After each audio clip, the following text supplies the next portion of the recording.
Hello and welcome to another SDA Q&A. My very special guest today is Gillian Ford. How are you, Gillian? I'm fine, thank you. It's good How to are see you? I'm very good and good to see you. This is the end of our mini-series, Letters to Des, 6 of Hooray. 6. No, I wish it could go on and on. It's been fascinating. I've loved it. And one of the things we set out to achieve right off the bat was to not just pick highlights of the letters, but to read the whole letters. And I found that incredibly valuable because it creates the bigger picture, creates a setting of where all of this was happening. So the letters leading up to Glacier View, some around that time, and post Glacier View, and some of them have been absolute bombshells. So I encourage everyone to go back, look for these incredible interviews and letters that we've been reading. So we're wrapping it up today, and we'll get straight into it. I think we've got... Let me just tell you that I Sure. am, believe it or not, I'm working on volume 4 I while know. I'm excited about that. volume 3 is still being proofed. And what started me off on volume 4 was that I was given a collection of about 60 letters from actually 1970, mainly 1976, through to 1981, between Des and me and Lowell Tarling. And they're full of fascinating history. And I'm here to announce I have to take them out of scan, so they all have to be completely formatted. Some of them are handwritten, and I've retyped them. And I've just put them in InDesign, and they've come up to 90 pages exactly. So Wow. I now have roughly, well, almost 400 pages of letters over the 4 volumes. So there's a lot of stuff in there. We've only just touching on it. That's right. We've scratched the surface with these 6 interviews, and the 4 volumes are going to be an incredible resource for people now and future generations to be able to pore over and really get a great insight into what actually happened at Glacier View. Have you got a book there you can hold up so people can see? I do. Cover? I keep it. And last time somebody came on and mentioned it favorably, I sold 10 copies of this one. Brilliant. 7 of volume 2. Fantastic. Well, I highly recommend people go right. Well, go now. You can watch this and buy at the same time. It's on Amazon, isn't it? It's on Kindle as well. On the way to Glacier View. And here's volume 2, which is a bigger book. And the other books are going to be bigger. Volume 3 is going to have a different cover, a very striking cover with Des on it. And it's going to have a yellow spine and yellow lettering. So it's black and white and yellow. It's going to be quite dynamic. The cover's being done as we speak. Right, I was going to say something. I've completely forgotten it. That's all right. I hope people go and buy the book. Volume 1 and 2 are out now. 3 and 4 coming very soon. Also, I just had a note from, Yeah. I don't think you'd mind me telling you, Kevin Dixon, who was over in West Australia with Andrew Skeggs. No relation, by the way, but hi, Kevin. And while he was over there, he read volume 1. He's all full of praise for it. And he's about to read volume 2 and thanking me for doing it. Now, as I say, not everybody's cup of tea, but it is readable. I've tried to make it readable, but it's also got some scholarly stuff in it. And it's particularly for researchers. And if researchers don't have this, they're going to have to go through a catalogue and manually go through all the files to get what I'm just handing to them. Exactly. It's sorry, I'm just having a bit of problem with my computer here. Exactly. It's a wonderful resource for anyone researching this topic or anyone interested in this topic. And it was unexpected, wasn't it, to write these? You hadn't planned it. Not at all. Next but minute. when they got rid of Rosalie Power and her trusty sidekick, I thought, what am I going to do with this collection? Because it's going to be buried. Yeah. And it came to me, you can do books, put it in books. Yeah. Now, it's not a profit. None of these things are profit making because, I've sold 30 sets, almost 30 sets. It's not going to be a big seller, but some people I've already had people write to me and say, thank you for doing this. I think you've done a good job, and I think good on you for getting this material out there. Now, we're nearly at on YouTube, nearly 600 subscribers. We need 1,000 before I can monetize the group and try and get a little bit of remuneration for all the time I put into these interviews, which I love doing and would do for nothing. But it does really help put food on the table. And so if you'd like to just simply lean forward now, if you're watching on YouTube, and just click like and subscribe. And if you're on Facebook, even the interview going live now from Facebook, just click the like button or write a comment. It really helps push the interviews right up there in the algorithms with Facebook and YouTube. So please click and subscribe. Another quick plug, I've got my free song. People have been buying, it's free. People have been downloading heaps of these every week after every interview. Keep that up. Go and listen to my music there. The address is on the screen. And if you'd like to support my work, you can go to my PayPal account /Peter Dixon Music. Your donations are truly welcomed. Thank you very much. So let's get started. Oh, we've got people watching from California, Riverside, California, Modesto, California. So yeah, write to us where you are watching from. Welcome. We've got George, Tishi, Angela S. Lima. Good to see you, Angela. Marion McLeod. A lot of people watching. It's great. Okay, let's get moving. I've just got to find where I'm up to here. And well, I'll tell you where you're up to. Ken Eastman letters. We're going to read a couple of Ken Eastman letters, just part of one. And then we're going to read a section, a fairly small section, about 4 pages of Milton's biography, where it talks about Ken Eastman's involvement. He was one of the division lawyers. He was a contract lawyer. But he had his name up as a division lawyer in the office. He mentions this. And he told Des at the time of Glacier View or shortly thereafter that the whole process of defrocking him was illegal. And Des was also told this by the GC lawyer at the time. I won't mention his name, but by now I think he'd have died. And Des would never sue the church. He was never interested in it. But now I've come back and looked at the letters. They do give you some information on what was going on behind the scenes. So anyway. Will I read the first one, or are you going to read this one? Yes, and read the whole thing with the date and who it's written to and everything, if you wouldn't mind. Sure. And we'll just bring that up onto screen.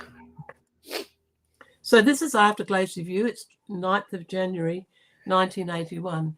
And Ken Eastman is writing to Lloyd McMahon. Both of them are now deceased, so I feel free to use the letters. But I did have them in the collection somehow. So Lloyd McMahon also worked as a church lawyer, and Ken is sending him copies of documents about this, what he thought was underhand dealing with Des. So that's what the letter's about.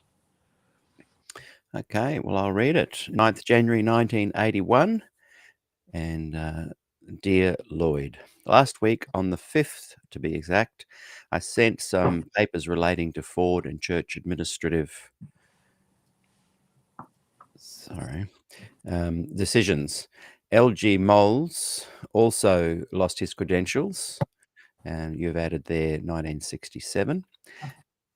A copy of the Avondale College board minutes is attached as the executive committee action. It is interesting to see the comparisons. Moulds appears to have been dealt with in accord with principles of natural justice. Moulds was present before the executive. He was able to speak and to give answers to questions. He would have been able to rebut and to correct anything he felt was incorrect, was not correct. Ford was denied this. A lot of emphasis was placed on what Ford meant by his 2 letters in reply, and there was a certain amount of reading between the lines. Moulds was, at a preliminary stage, examined by a board of persons nominated by the college board to do so on its behalf. There was an action preceding and validating this course. No such action or validation was given to Prexad to usurp the function of the division executive. I've heard it claimed that Prexad acted at our request. On one occasion, I countered with, "That's interesting, but I don't recall that going through the executive committee," only to be met with a stony silence. What did happen, I understand, is that the officers, or some of them, deciding on that course, and it is not documented in the officers' minutes. Perhaps we could chat about this sometime. I expect to be in WA, Western Australia, in February, and may be able to travel via Melbourne, either coming or going. Whilst in WA, I expect a visit from Brother Heinz Sujenbach, who was a grizzle about being dropped without a fair hearing. Naturally, I will have to be very careful and will be. I have taken the precaution of advising Tom Andrews of the meeting. Also, whilst I'm in Perth, I thought I may check out the Bell Group Limited, as it had been advertising for a corporate advisor. It's probably gone by now. Besides, I've reconciled myself as regards 1981. 1982 means high school for my eldest daughter, so I need to give it all a lot of thought. Around 45 years is a point of final decision. Kind regards. And then you've added there. Just wait a minute. Yes. I'll go over the letter. Yes. So that you get the point of the letter. Certainly. So Ken Eastman thinks that Des has been given an unfair go because he wasn't, well, he had none of his peers present. Remember, there were 3 Prexad meetings, 1 in the afternoon at Glacier View, and then 2 in the 2 weeks afterwards, August 27 and September 2. And in September 2, Prexad made the decision. Des was there, I wasn't there on the second August one either. I think because I cried all the way through the first one. And I also told Fred Veltman what had happened. So they thought I was a bit like Gillian, I suppose. But anyway, so they were essentially 3 trials. And in the last one, Kenneth Wood, Herb Douglas and Arthur White, not friends of Des's, were brought in on the committee. And then there was, I think it was September 18, I get mixed up with that date, they had a meeting in Australia with the Australasian Division Committee, and they stacked that. Ken talks about it, so I won't go into detail about that. So you get the picture now. LG Moulds was Lionel Moulds. I think he'd been to Harvard. It was either Harvard or Yale, and also Andrews. And he was at Avondale in 1967, which is when I worked for Des as his secretary. And Des told me about it. Now, Len always blamed Des for losing his job because he was teaching at Avondale. But one of the students reported him to his father, who contacted the division. But the main impetus, because I've got quite a bit of correspondence and I've given it to Gilbert Valentine, who's writing up all the history around this time. The impetus came from Elder Pearson to get rid of Len Moulds. You remember that he had been going to Andrews and sitting in classes, and Pearson was down on scholars. And this was sort of in that period where people got put out at Andrews. But the impetus came from Pearson through the division. The division came up and said to Des, stay out of this. And Len got fired. However, he was able to be at the committee where he was defrocked. And the committee was added to by the board of Avondale College. So He had his, that was how it was supposed to be done, and that's not how it was done for Des. And Ken talked to them. They got rid of Ken in 1981 because he kept pricking their consciences. Not that it seemed to help very much. Anyway, you have to read this carefully. He's a lawyer. He's being careful to get the point. And I've mentioned it before, but it's on the basis of this that I'm saying what I've said. There was no action preceding or validating this course. Will I bring this up on the screen? Is that what you're reading from now? The first letter that you've just read. The first page. At the end, note from Jill. Is that where we're at? No, it's the page before. First page.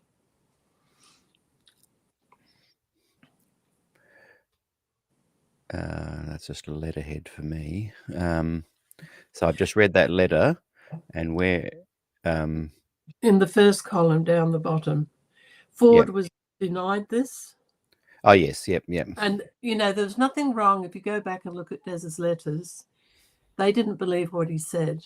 There was a lot of this defaming Des, implying that he was lying. Very unlike him. All right. So at the top of column 2, it says, there was an action preceding and validating this course. Now, I'm not sure who he's... So he's basically saying it was done in order. But no such action or validation was given to Prexad to usurp the function of the division executive. Now, what is he talking about there? He's clearly talked on the phone as well to Lloyd, but he's basically saying that in the next paragraph explains that I've heard it claimed that Prexad acted at our request. On one occasion, I countered with, that's interesting, but I don't recall that going through the executive committee. Only met with stony silence. So what happened was, and he says it next, what did happen, I understand, is that the officers, or some of them, decided on that course, and it's not documented in the officers' minutes. So they had their own Australian Executive Committee meetings, and the meeting was a big committee, and it means that they had it in the office, and I suspect it was Parmenter, Tolhurst and Ron Taylor, but that's my guess, that a few of them made some decisions about Des and put things into action quite early before they went to Glacier View, and acted as though it was the decision of the whole committee. And of course, Ken Eastman picked up on it and said it was never recorded in the minutes. So that gives you the idea of what happened there. And then on the next page, I'll read this. So this is one thing. The men in Australia, and I can understand it, didn't want to fire Des because they knew there'd be a backlash. So they asked Prexad to do it. Now, this was quite illegal because even though Des was in America, he remained an employee of the Australasian division. And I've thought about that a bit. When Des left PUC, and I hadn't realised this before I went over everything, or I realised it at the time and then forgot it, which is possible. They cancelled Des's contract at PUC. I've mentioned this before. I'm just putting it all together. So he became a temporary employee of the General Conference. Now, they might say that gave them the legal right to fire Des. So you see what happened. There were 3 trials. They made the decision to defrock Des with enemies on board, like Kenneth Wood, Herb Douglas and Arthur White, hardly friends of Des's. And then Elder Wilson, sent a tape to the Australasian Executive Committee, which actually did meet. It had about 5 friends of ours on it who voted no. And Parmenter tried to re-vote so that it was unanimous, but they wouldn't do it. So it's nice to have friends. So you get the picture of what was done. That was one of the seedy things. And then just before I found that letter, I put in volume 2 a couple of articles by Ray Cottrell.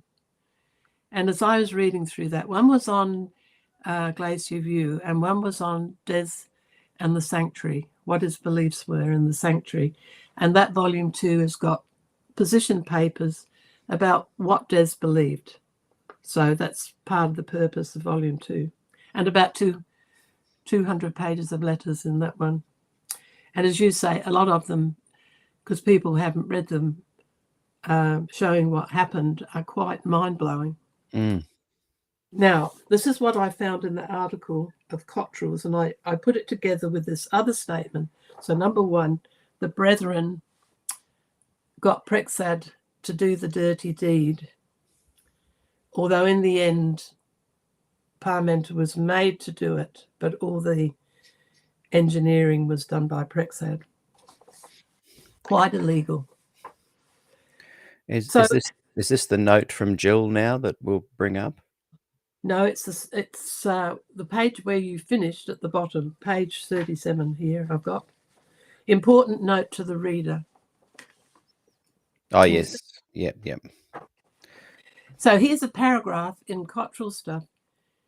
K.S. Parmenter's tacit admission Thursday afternoon that the Australasian, now South Pacific Division Executive Committee had instructed him to be sure that Des was defrocked, irrespective of Glacier View. So that's page 50 of my volume 2 in Ray's article. Now, the reason you listen to Ray is that he was a peerless scholar, meticulous, and he took, in his own small group and also in the full assemblies, he took shorthand notes. And I had never heard this. When I read this, I was quite shocked. If you know what it means, it's saying that Parmenter said on the Thursday afternoon that the executive committee had given him a mandate to make sure Des was defrocked at Glacier View. This is the Thursday of Glacier View. Now, there was no meeting by the Australasian Division Executive Committee, unless somebody can find the minutes. But if there had been a meeting, our friends would have told us. So he's done the same thing that they did with setting up Prexad to do the firing.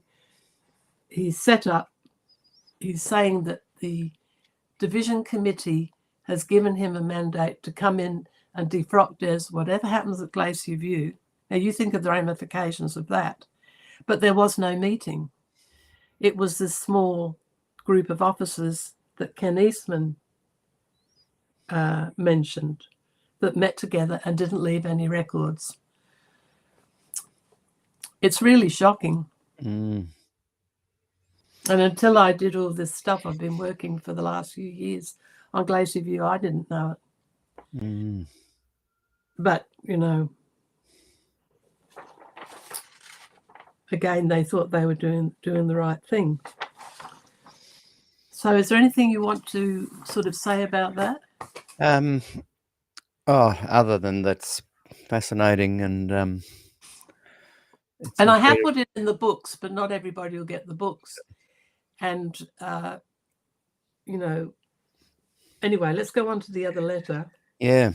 Because in this letter that I've just put the initials of the person, we don't need to know who it was.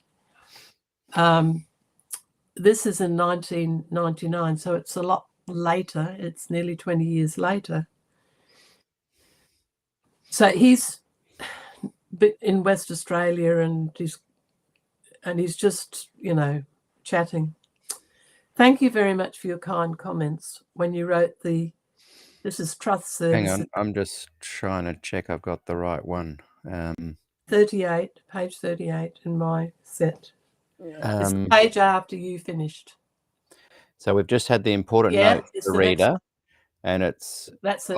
Missing 3 paragraphs of social comments, and then thank you very much. I see where it is. Yep. Right. I'll just bring it a bit closer. So Ken Eastman was not treated very nicely, as he'll tell you. Mm. So he appreciated that somebody would say something nice about him in the record.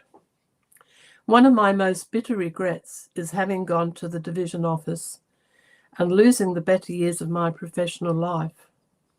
What I thought was service for the Lord was in fact a farce.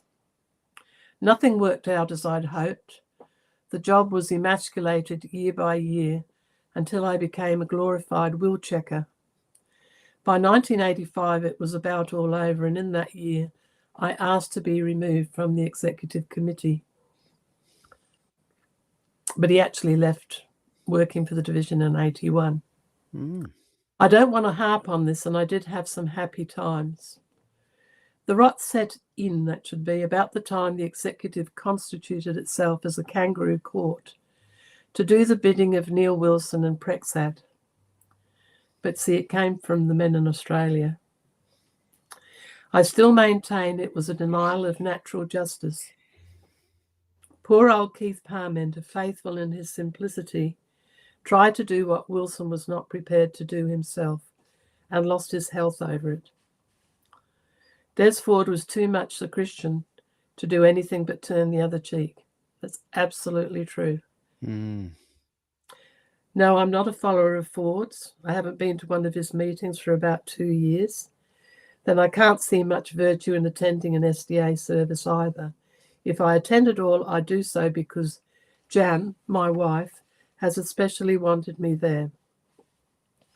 The last 3 communion services in which I took the sacrament were Anglican, Roman Catholic, and SDA, and I found I appreciated them in that order. So you see, he's not a Des supporter. He's looking at natural justice. Like I said, I did appreciate your comments. Otherwise, any statements of appreciation have been extremely sparse. Lansdowne even referred to me as Judas, but of course not to my face. Ron Taylor told me in the early 1980s, at a moment of tension, that I wasn't division solicitor, despite my letter of appointment, the sign on my door, and the reference to me in the General Conference yearbook. But on present-day reflection, he was probably right at the time, for I was being completely bypassed. Late in my Wahroonga sojourn, I once had a meaningful chat to Lance Butler. He expressed the comment, "It was a shame it never worked out." What he meant exactly, I do not know, for I felt I didn't want any further hurt. I have yet to ask what he really meant. Incidentally, I finished up quite friendly with Ron Taylor. I bear him no ill feelings now. I got to know him better after he remarried, and he used to consult me for conveyancing advice when I took refuge in my private practice mode. If the division would not give me any responsible work to do, I would act for others, regardless of my regrets. Let me now turn to a happier note, and the rest of the letter is omitted. Now, if that's not stinging enough, and I had just, when I found these letters and reread them, because the problem is we were never told what was going on. We found out as it happened. Des probably understood because he was so smart. In fact, I'm sure he did. And I got the general drift, but he got the point of some things, like well, I won't go into that as I get off the track. But anyway, I redid Milton Hook's biography of Des, and there was a section in there mentioning Ken Eastman, because after I saw these letters, I said to Milton, "Have we got anything else of Ken Eastman's?" And he said, "Well, I've put it all in the book." So now you get an even bigger picture that puts these letters into context. And, it just helps you understand, for all the fine talk in the front, what was really going on behind the scenes. I have a letter by Vern Parmenter that he wrote to Arthur Patrick in 2005. And that's another episode where his sources are all the administrators of the time, and you find out what they were thinking and what they were doing to solve the problem. Anyway, Mm. You want to start first, do a couple of pages, and then Yep. So I'll do the. I'll just bring it up on the screen.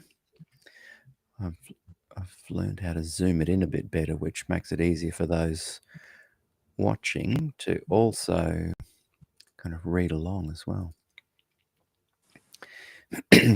So this is, as you said, Ken Eastman, contract lawyer for the Australasian Division, borrowed with permission from Milton Hook's biography, which is a great read, and you've done a wonderful repolished version of that, and given me permission to do an audiobook, which I'm working on, which I can't wait to release. I think that's going to be really interesting for people to be able to download and listen to the book. Okay, after the Prexad judgment, Parmenter promptly called a joint meeting of the Australasian Division Executive Committee and the Avondale College Board for September 18. As the time approached, Ken Eastman, the division attorney, became increasingly apprehensive. He was aware of legal precedents when clergymen, after dismissal, had successfully sued their employers. But he thought it unlikely Des would consider the same action. Eastman was not a Fordian disciple. He was primarily dedicated to seeing natural justice, due process given to Des. Early in 1979, as Eastman reflected on the legal problems of the church in America, he had written to a fellow SDA attorney, Lloyd McMahon, and posed the question, the SDA church sues people, so why can't SDAs sue the church? He had in mind defensive actions similar to Paul's appeal to Rome for legal protection.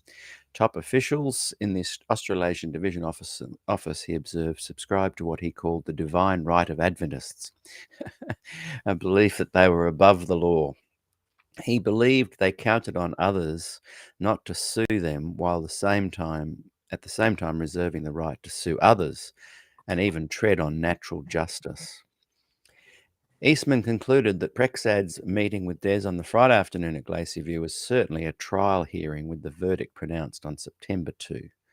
He analysed the proceedings and found legal irregularities. The consensus statements, he noted, never directly referred to Des. Therefore, they could not be used as a basis for his dismissal. The 10-point statement could not be used because neither the church nor the colloquium had voted agreement on it. Prexad had therefore acted unilaterally and admitted at least two hostile witnesses into their meeting, Parmenter and Duffy. At the meeting, Des was not given legal representation, and Parmenter had submitted an unauthorised prejudicial letter. In his letter, Parmenter's use of the plural us and our deliberately misled, giving the impression he had been asked by an authorised committee to write it. Eastman was convinced, too, that Prexad was acting as both accuser and judge, and therefore they could not be regarded as unbiased. He thought it was a kangaroo court, a show trial where the procedures are manipulated for expediency. The upcoming combined meeting of September 18 posed further illegalities in Eastman's mind. He believed church constitutional law did not allow for a combined meeting of the two committees. His interpretation only permitted it if both committees agreed beforehand that it should take place. Parmenter had not gained that permission. Parmenter knew that the Avondale College Board, on its own, perhaps unanimously, would block a conviction of Des's. So the only way to get an adverse judgment was to have a joint committee where the College Board would be outnumbered. That's interesting. In addition, Parmenter invited 20 hand-picked extras to participate in the committee discussion, presumably without voting rights. Why the extras? Yeah. The expression of their conservative views would evidently sound better than coming from his lips, and it would discourage pro-Fordians from holding the floor. Eastman believed that these invitees should be approved by both committees. The official minutes of the meeting began with a listing of all those present. The list was apparently constructed to make it look as if it was simply a division executive committee with a long list of special invitees scattered throughout. Avondale College board members were not identified as such, hiding the reality of a combined committee. ploy appeared to be a deliberate camouflage. Boy, this is interesting. I hadn't it's seen the quite, mechanics of it before. Yeah. it's quite serious. It's why I say to you, stuff that I've got in my book cannot be answered. Can't be answered. And this is Eastman. Like I've known there's been smoke and mirrors and manipulation, but he's outlining how they actually did it, and his concerns for how they did it, in that it might lead to some sort of legal action. Eastman also noted that Parmenter had published an article called Wedges in the church paper, which could be classified as having prejudicial bias. In it, Parmenter had given the distinct impression that those questioning church tradition were dimwits and satanic. Oh my goodness. Church magazine headlines such as Variant Views Rejected and the Post-Glacier View public meetings that discussed the results, he thought were also in the same category of prejudice. The number of illegalities continued to mount in Eastman's mind. Des was not advised of the time and place of the meeting. He was not asked to be present and certainly would not be speaking on his own behalf. There was a tape from Wilson to be played as a hostile witness, and there were no provisions in place for the right of appeal. It could not be proved that members of both committees had not been prejudiced by defamatory literature against Des. There were possible grounds for conspiracy and blackmail because of reports some church members were withholding tithe until Des was sacked. And the only reasons for dismissal allowed by British law in New South Wales were immorality, willful disobedience, and habitual neglect, none of which were in the brief against Des. Boy, that's true.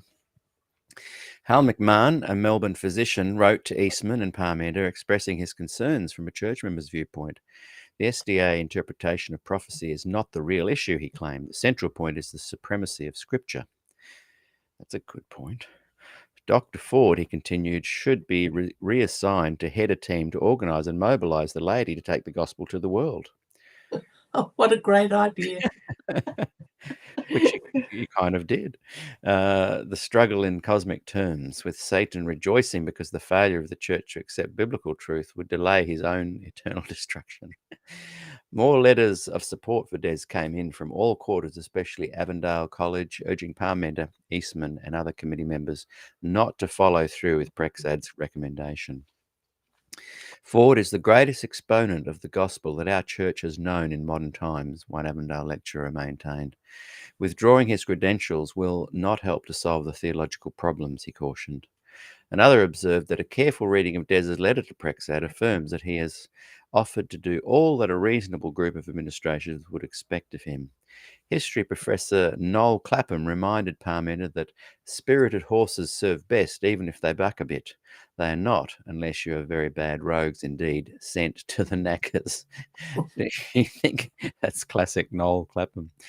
Do you think it too late to exercise the statesmanlike qualities of mercy and good sense to avoid a dismissal, to me unnecessary and impolitic? A week before the crucial meeting, after seeking other legal counsel in Sydney, Eastman put his concerns to Parmenter in writing. He was aware of a groundswell of support for Des among the laity. He believed Brinsmead would make great capital out of perceived illegalities, and he feared subsequent court actions. Nevertheless, neither Parmenter nor Taylor thought there was anything to worry about and brushed the concerns aside. Gathering at the guillotine. The combined committees convened as scheduled on the afternoon of September 18, 1980, and proceedings extended into the evening, lasting approximately 6 hours. About 1/3 of the time was taken up by hearing the case against Ford. Accusations were put forward by Parmenter and strengthened by the tape from Wilson describing Prexad's recommendation of dismissal. No time was given for a structured defence. Eastman was so worried he had not slept well. I'll take over now. Yep, go for it. That's all right. In the meeting, he felt second-class treatment was given to Des, and proceedings were rigidly controlled. Every time, he later recalled, some thought was expressed as to some alternative to taking the credentials, either Ron Taylor or K.S. Parmenter immediately countered with a comment or speech to diffuse any trend away from the instructions from Prexad. The Avondale board was swamped by the size of the Australasian Division Executive, a board member declared, and did not have the freedom to discuss the matter of Des's employment without pressure from the majority. Furthermore, Wilson's taped message made it very clear that he wanted only one outcome and expected us to be compliant. Trans-Commonwealth Union Conference President Claude Judd courageously made a brief summary in support of Des. When a motion was made that Des's credentials be revoked, Eastman proposed an amendment, not unlike a preface. He wanted the vote to be subject to an assurance from the Division Sydney firm of lawyers Allen and Hemsley that no breach of natural justice had taken place. Eastman knew the lawyers would easily spot the illegalities, and the meeting's vote would then be voided. This amendment to the motion was carried. Apparently sensing that a message from the lawyers might undo all his scheming, Parmenter called a recess. When everyone reassembled, a fatal loophole was suggested. Hospital Superintendent Herbert Clifford proposed that when the assurance was received from the lawyers that the process of dismissal was legal or otherwise, then the matter might be handled administratively, i.e., as administration saw fit. Ultimate control was therefore handed to Parmenter. Eastman conceded loyalty, believing that Parmenter would follow legal advice. Parmenter wanted an open ballot on the principal motion, but when someone moved that a secret ballot be taken, it was seconded and carried. The main vote was then taken. No result was recorded, but it was later vote alleged to be 60% in favour of revoking Des's credentials. The special invitees were not asked to leave the room prior to the vote. Some or all may have voted, even though they were not entitled to do so. Parmenter was not satisfied. He desperately wanted an open ballot to get a higher percentage to relay to American headquarters. It would also serve to clearly identify his opposition. After the vote, he moved quickly to ask, "Can we make this unanimous?" He then called for all to raise their hands in agreement with the motion, but 5 brave hands went up when against was called. These men became pariahs in the eyes of administration. About 15 others abstained. This duplication of voting, one by secret ballot followed by an open ballot on the same motion, was irregular, of course. Eastman was later called into Parmenter's office and told that his amendment to the motion was a severe embarrassment to administration. Neither the amendment nor Clifford's proposal were recorded in the official minutes. However, Taylor and another church official dutifully visited the lawyers with Eastman to make a show of compliance. Taylor was designated to do the talking, but he carried no documents with him. Evidently, Taylor hoped to make light of the case with a verbal description only. Eastman, on the other hand, went well prepared. When the lawyer noticed Eastman's papers, he asked if they could be left for him to study. Eastman glanced at Taylor and received a nod of approval. He handed over the dossier, including a page listing his own perceived irregularities of the case. He felt sure the lawyers would agree with him. News of the axing immediately went to press. Eastman protested. "We haven't even heard back from the lawyers yet. If they say our decision violated the law, then we will have the embarrassment of revoking the committee's decision and telling the church about the illegalities." His plea fell on deaf ears. For months, Eastman kept asking administration for that vital letter from the lawyers. Parmenter began to hedge, even claiming that the amendment was never put forward.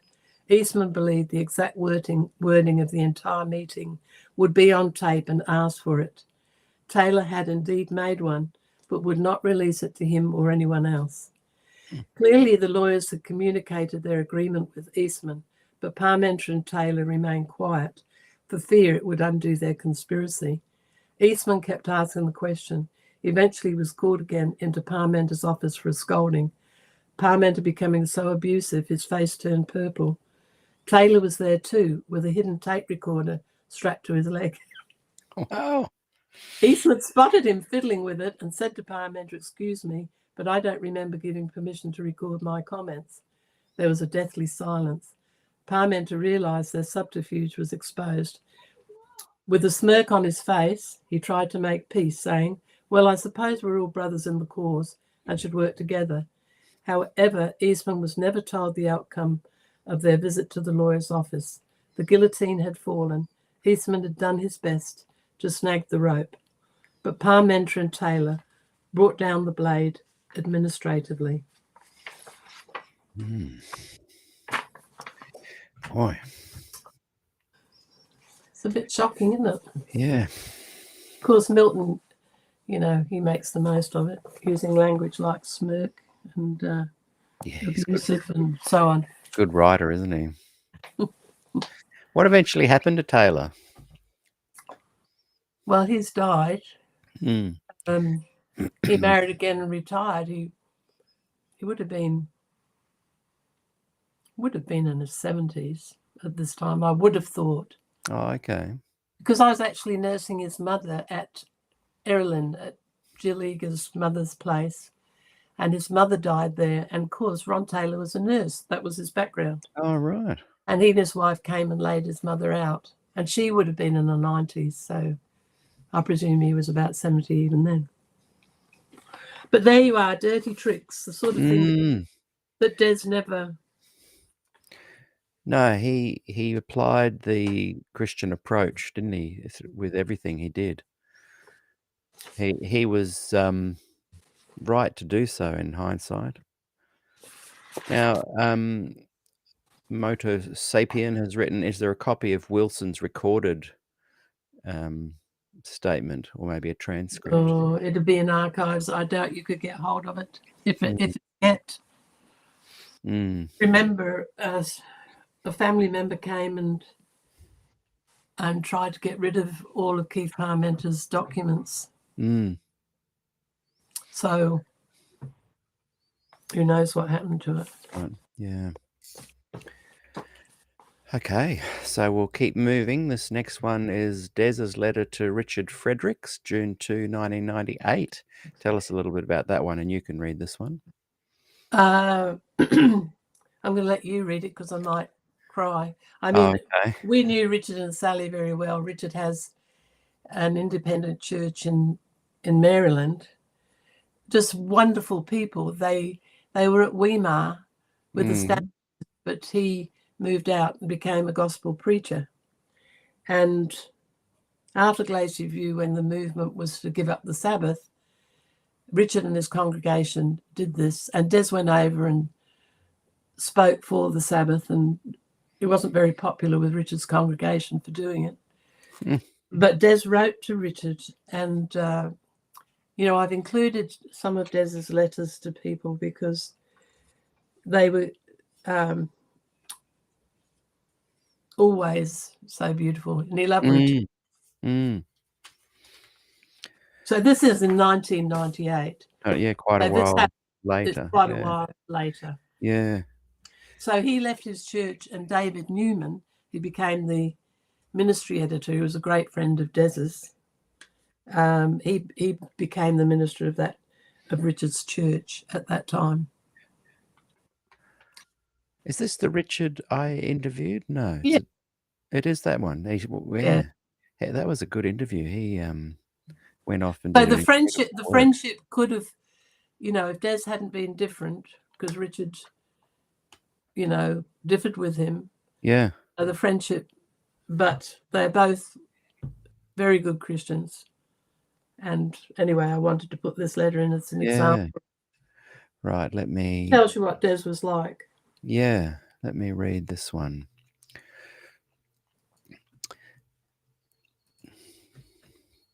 Sorry, it just takes a little while to bring it up. So, as we were saying, this is a letter, Des, a letter to Richard Fredericks, June 2, 1998. Dear Richard, I am not long back from meetings in British Columbia and soon leave for Toronto for preaching in 3 churches, including a Baptist group. Richard, I want you to know that even if you are convinced that I have not come clean on the Sabbath, it is my very dear hope that nothing will ever lessen to the slightest degree the friendship between us which I cherish. Not the millennium, nor any other theological opinion, for on the centrality we will ever be in accord. Jesus only for salvation. You are God's man, God has called you. Neither of us know much, but we know him. I see his hand very clearly in your life, and therein I greatly rejoice. If Mike Vlad has understood you aright, you are on the verge of leading the families entrusted to you to regard the 4th commandment as unimportant. Maybe Mike erred, but let me assume that you and Clay are close to following Dave Ratzlaff's theology. The first thing to say is, of course, you may well be right. You're in good company. I would that I had the gift of infallibility, but I am an infinite distance from that shore. Yes, because I am your friend, I venture to offer some opinion because I think you are about to err. There is not a syllable of Scripture and not a jot or tittle from our Lord to support the observance of Sunday. But perhaps first to be answered is the questions to whether the issue of corporate worship is important. Karl Barth affirmed that without a day of worship, the demons would rule and the church wither. Calvin, Moody, and a multitude of others whom God led held the same opinion.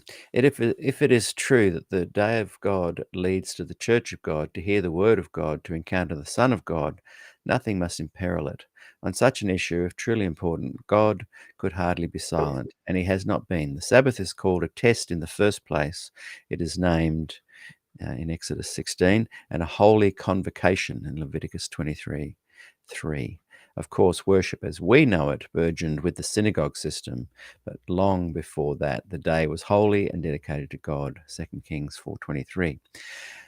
Well, there is no sense in trying to summarize the forgotten day here. Richard, Christ is our rest. He is also the bridegroom of the church, but we still keep that which symbolizes that truth, marriage. Does Ephesians 5:23 wipe out human weddings and the family? Moment by moment, we trust in the merits of the broken body and the shed blood of our Lord. But therefore, shall we abandon the Lord's Supper?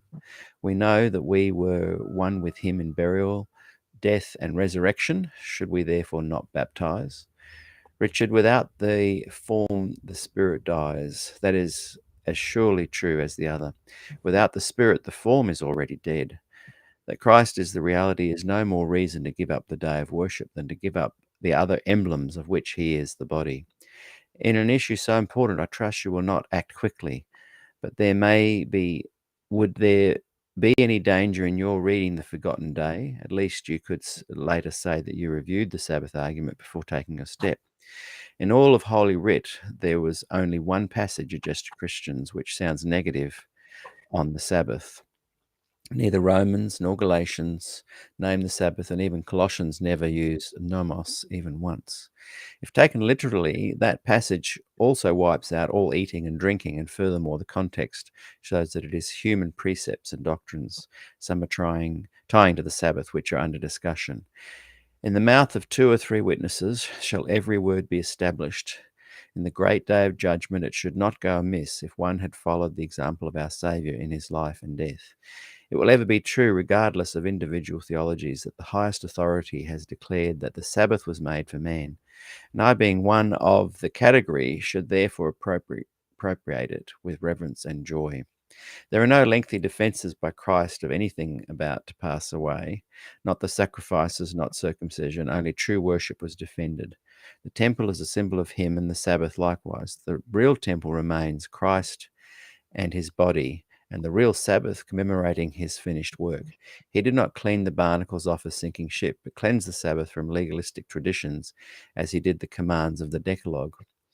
Well, Richard, we both know and reverently adore the wisdom that decreed that human argumentation cannot sway the herd. John 7:17 is the way. Now you have always been patient with me, despite my continual nagging that you work too hard and don't rest enough. So I believe you will be patient with me even here. We need to offer a theological defense. I read them all 50 years ago when the last thing I wanted was to become a Sabbath keeper. But let us both pray that the Lord's will might be done by both of us and those we lead. Would you be so kind as to look again at the second paragraph of this letter? That is what I want to linger most in your memory. With much love to you, Sally, Matthew, ever your cantankerous friend and brother, Des. And he's put Romans 8:28-39 there as well. And please share with Sally. Yes, please share with Sally. Sally was very much her own person. Yeah, I like that. Great couple. Would Des have agreed with his own sentiments in that letter right to the end? Mm. Yes, he did.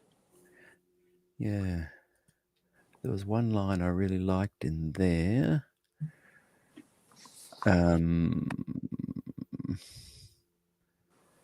I can't find it again. In fact, on Dale Ratzlaff's side, shortly after Des had died, one of his workers had put something down suggesting that Des had changed his mind.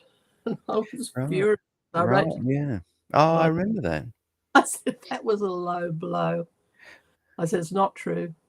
You shouldn't have done it. Yeah. To elevate, well, he didn't do it. Put yourself up to put him down. Yeah, yeah. Because it wasn't true. But you see...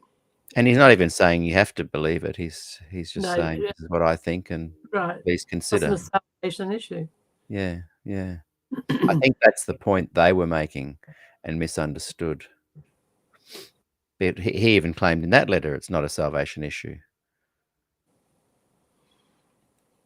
It's a new Anyway, it's more the tone of the letter, because he dearly loved Richard, and because of it, because he didn't react, he certainly saw a difference in the, we weren't keeping an Old Testament Sabbath. No, he's referring to New Testament Sabbath in Christ. The rest we have in Christ. He's referring some to of these things. There's a subtle line of difference. But yeah, I've never quite grasped what he was meaning when I've listened to stuff that Des has said about the Sabbath, but that letter has really helped me grasp it. There's almost a symbology of the Sabbath that he's respecting. But you understand, it wasn't to talk so much about the Sabbath, but to talk about his friendship with Richard. Yes. I thought it was just a beautiful letter. Yeah. However much you change your mind, don't let's part friends over it. Yes, that's the point. If everybody behaved like that, because people are so mean about Des because they feel he didn't go all the way. Well, he stayed by his convictions, and he had to think his way into coming into the church. He was a convicted Sabbath keeper, and he'd probably done more work on the subject. Most things that Des worked on, he had done countless hours of study. But like you say, the main point of that is his desire and willingness to keep a good friendship going regardless of their views. That genuinely comes through there, doesn't it? And talking to Milton recently, he thinks that Paul, because of his work with the Gentiles, was saying that the Sabbath was optional. If you wish to keep it, keep it. But he didn't want to put it on the Gentiles. So that's something else to think about. Yeah. These are one of the things I'd like to talk with Des about. Yeah.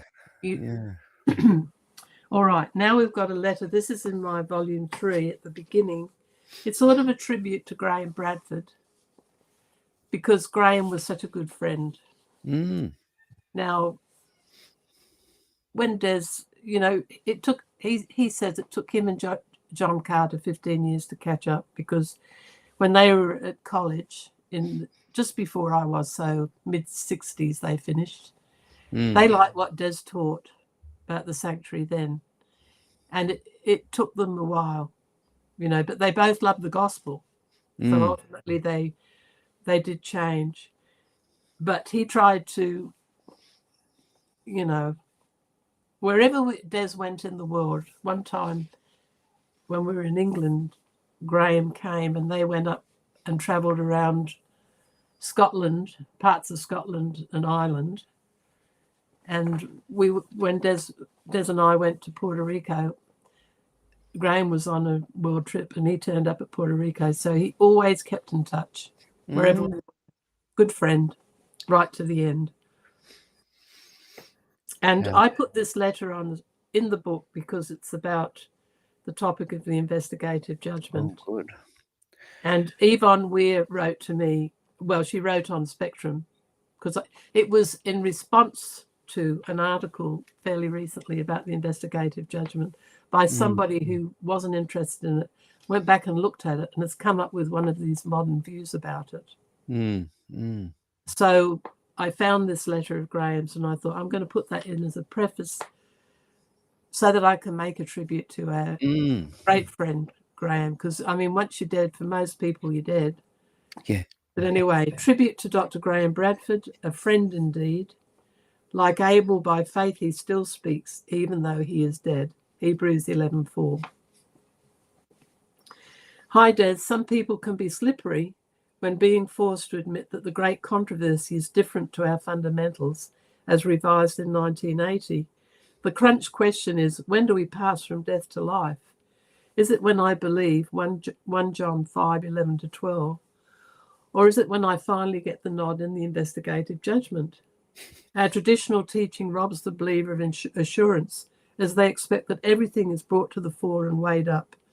Note statements such as, and when you hear the new view of the investigative judgment, which the scholars put out, full of assurance that we're going to vindicate God in the last days, think of these texts, because this is what ministers in the church and people like, this is what Des got judged against. What it says in great controversy. Opposite each name in the books of heaven is entered with terrible exactness every wrong word, every selfish act, every unfulfilled duty, and every secret sin. Every name is mentioned, every case closely investigated. Names are accepted, names are rejected. When any have sins remaining on the books of record, unrepented of and unforgiven, their names will be blotted out of the book of life. Every individual has a soul to save or to lose. Each has a case pending at the bar of God. Each must meet the great judge face to face. For many years, this work has been in progress. Soon, none know how soon it will pass to the living. When the work of the investigative judgment closes, the destiny of all will have been decided for life or death. Great Controversy, pages 484 to 490. Then he says that is as far away from our present fundamental as you can get. The great controversy terrifies people, while the present fundamental gives hope in the gospel assurance of salvation when you first come to believe. Surely this is more important than the chronology regarding dates, which few can follow or are even interested in. When great controversy is tackled in the area of assurance of salvation, a chord of response is hit in every heart. For deep down in every heart is a longing to know that God loves and accepts them. Isn't that a great? Wow, that is incredible. Yeah. One of the many good things in my books. They're all good. Yeah, lots of positivity in there. But isn't that interesting that there seemed to be a wave of thought that this new concept of the sanctuary and the investigative judgment was taking hold? Like even in the Bill Johnson interview in season 2, he is saying, "Oh, most people have taken on board this idea that Des was teaching." But what I'm suggesting is the reality is that it is now drifting backwards into the great controversy version once more. Well, it's like there's a split in the church. Yeah, different views. There, the two churches in one happened around Glacier View. Oh, there's more than two, but there's two distinct groups. Now, last week I talked a bit about going over, but it would have taken too long, the last pages of volume 3, where I've done a summary between 1978 and 1983, going over what the leadership did in summary, because I've put it in detail elsewhere. But I decided to take that out. I could do it another time. That's sort of like the summary of everything that I found, because I did find out a lot that I hadn't known before or I'd forgotten. So you mean it'll be in volume 3, did you say? It's in volume 3, the last page. Right. Well, when that comes out, people can be reading that. Remember I told you that they had meetings in 1983 and they basically declared Des apostate, took away his ordination, and then went after a membership for nearly 20 years while we were in America. That's when it started. And I linked it to, I'd thought at one stage, because the front story that came from Elder Wilson was he wanted to see if Des could come back in. That's how it was presented to us when GC contacted us. And I've told you, they don't tell you much. And I'm doing all sorts of stuff. I've always been busy on projects. So I've sort of got half an ear listening to something out there until I really look at it. And then, so I thought I'd had that call from Eleanor Barrett in about September, late September, I'd say. And the only time she ever called me that I recall, because we didn't make or receive many calls from America at all. It wasn't the done thing back then. But she called to say that Vern Parmenter had been around, that his father was going to annual council and was going to ask for them to take away Des's ordination and have him declared apostate. Didn't mention church membership at that time. And then when I went back to look at it, I realised that the whole thing had actually started in 1982 and I'd been asleep because I was present in the meeting in July 1982 at General Conference for 12 hours. I've got no memory of it. I thought the first contact I heard from GC was in October. It was actually in July. So what had happened, and I'll just mention it briefly, but this is what this summary is about. The GNU men went to Australia in 1982, and there were 4 of them. I can't remember exactly. It would be Calvin, Smuts, Des, and probably Noel at that time, because it was early 1982. And of course, they were having big meetings. People were attending. Funds were being diverted in the idea of the church. And so they contacted GC right back at the beginning. So the impetus came from Australia, as it had at Glacier View, and they had various meetings. I mean, Parmenter would have gone over for Spring Council after this, and they actually contacted Good News and said, look, can we ask you not to come to Australia? It's too disruptive. I mean, they were all fired. None of them were working for the church. But the men still were told not to come. Well, yeah, this was in 1983 because they had meetings planned every year. Yeah. And it's amazing that our men agreed to it and said they wouldn't have the meetings because they hoped that they would deal with the issues and that it would be better for the church if it went back together again. Right. It's hard to believe that, but that's true. Yeah, wow. So anyway, they shared papers. And when I went back to look at it, because I thought there has to be more before this, and Calvin had given to Des a set of all the papers. This is Calvin Edwards. Yes, because he was sort of running the show at this point. And so you see where the brethren had meetings. They had a meeting in July, and Neil Wilson called Des in here, and then they came over. They had 3 meetings with us. Des and I and Calvin, in probably November, went over to Washington, D.C. and sat in Neil Wilson's office with his carpet the colour of sunshine. I've mentioned that before. Yeah. And then they had meetings in early 1983. So it was a process. But when I was looking on Google, because I go looking for all sorts of things, I found an article that I hadn't read before in Spectrum by Adrian Skoski. And anyway, I went over it last week. I don't want to go over it. But he basically said this was a continuation, a planned continuation of Glacier View.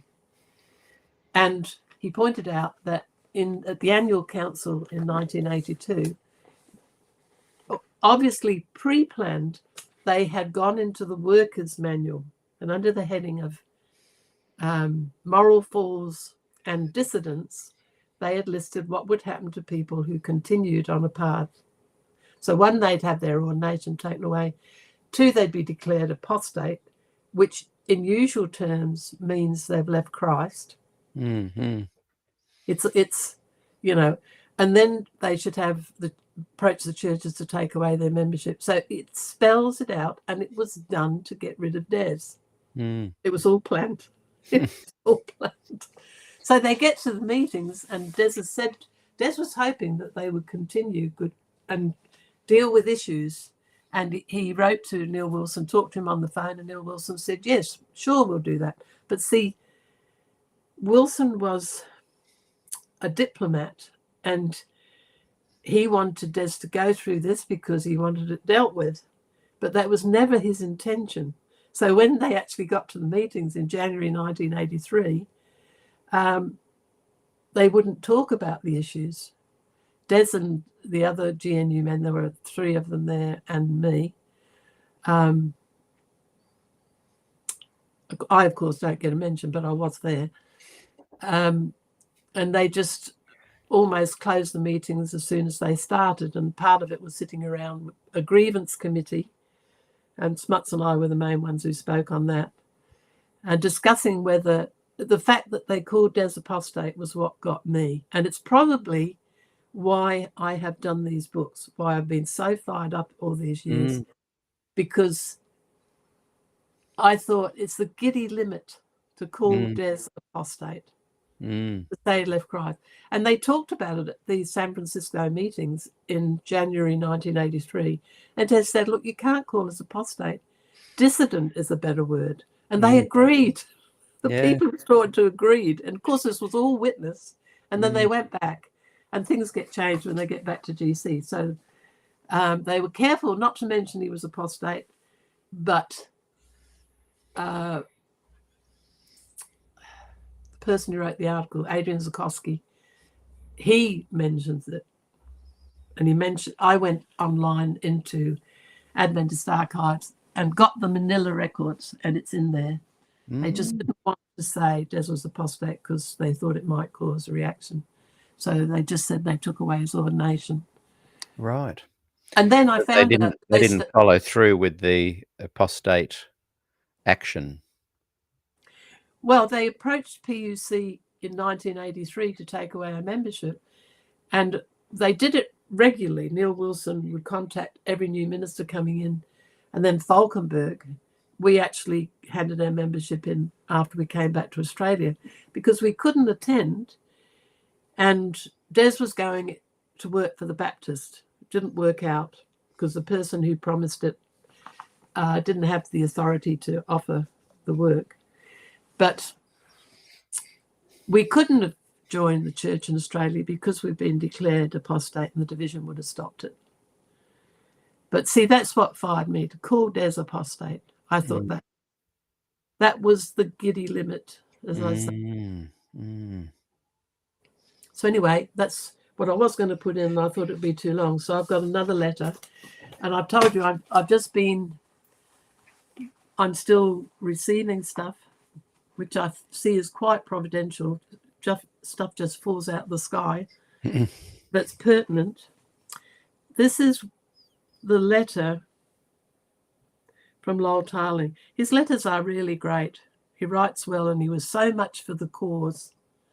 I mean, now he tells me that he worships the god Dagon, and I said, well, be careful he doesn't fall over and squash you. I don't take him very seriously because Lowell's got a real heart. He's a very decent bloke. Yeah. Anyway, this is one of his letters. So the last 3 letters are sort of to individuals. They're about individuals. And this is the 17th September 1981? That's right. So this is from Lowell Tarling to Des. Yes, and I'm... Get you to read this one. All right. 17th September 1980. Des, today I got the bad news about your being de-credentialed. I know it's a wrong move. Apart from personal feelings, I've been through sociological books, and axing you doesn't stand up sociology. It just means that after this present administration is buried, nice word, the church will have to go over the same ground again, and they'll go over it and over it until they accept it. I'm not speaking piously, like a coming out of the wilderness experience. I'm speaking from the point of view of someone who is studying Seventh-day Adventism's evolution from cult to denomination. Remember, Lowell wrote a book. Well, he wrote a number of books, but one on the edges of Adventism, which is still in print. Great book. So he was speaking of what he knew. I believe that in the history books, the Wilsons and the Parmenters of this world will hang their heads, and your position will be vindicated. I sent across 2 books, one that I wrote on the Salvation Army and one by Robert Manx on Paul's communities. I gave Bob Brinsmead both 2. I hope you got them. I sent them to the New Smyrna address. That was in Florida, just before Glacier View. I tried to phone you last week when I was in Sydney, but your phone wasn't answering. Jim Caldwell said that you were moving house, and that's why I mailed this to the General Conference. Enclosed is a letter I wrote to Wilson. I telegram Parmenter with these words: support Parmenter to keep Ford. No confidence if Ford is axed. Lowell and Robin Tarling. Kevin Ralph, the church pastor, let me address a special gathering during the week, and I was impressed to see them rally to the cause. I didn't speak well at all, but they got the message.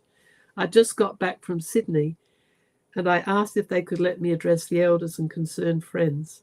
They let me, but I didn't have time to prepare the speech as I'd have liked to. I had to demolish a house, so I rushed across to Bega unprepared. Rhetoric didn't sway them, but the facts did. People who were seemingly disinterested in church were asking, where can we send the telegrams? And the senior church elder was very hostile towards the administration in his prayer. He said something like, Lord, please don't allow the administrators to do the things that they would like to do. For once, allow things to go your way in this church. Yet I never gave him any opinion, just the facts. And your taped interview with Jim Caldwell made him feel the way he did.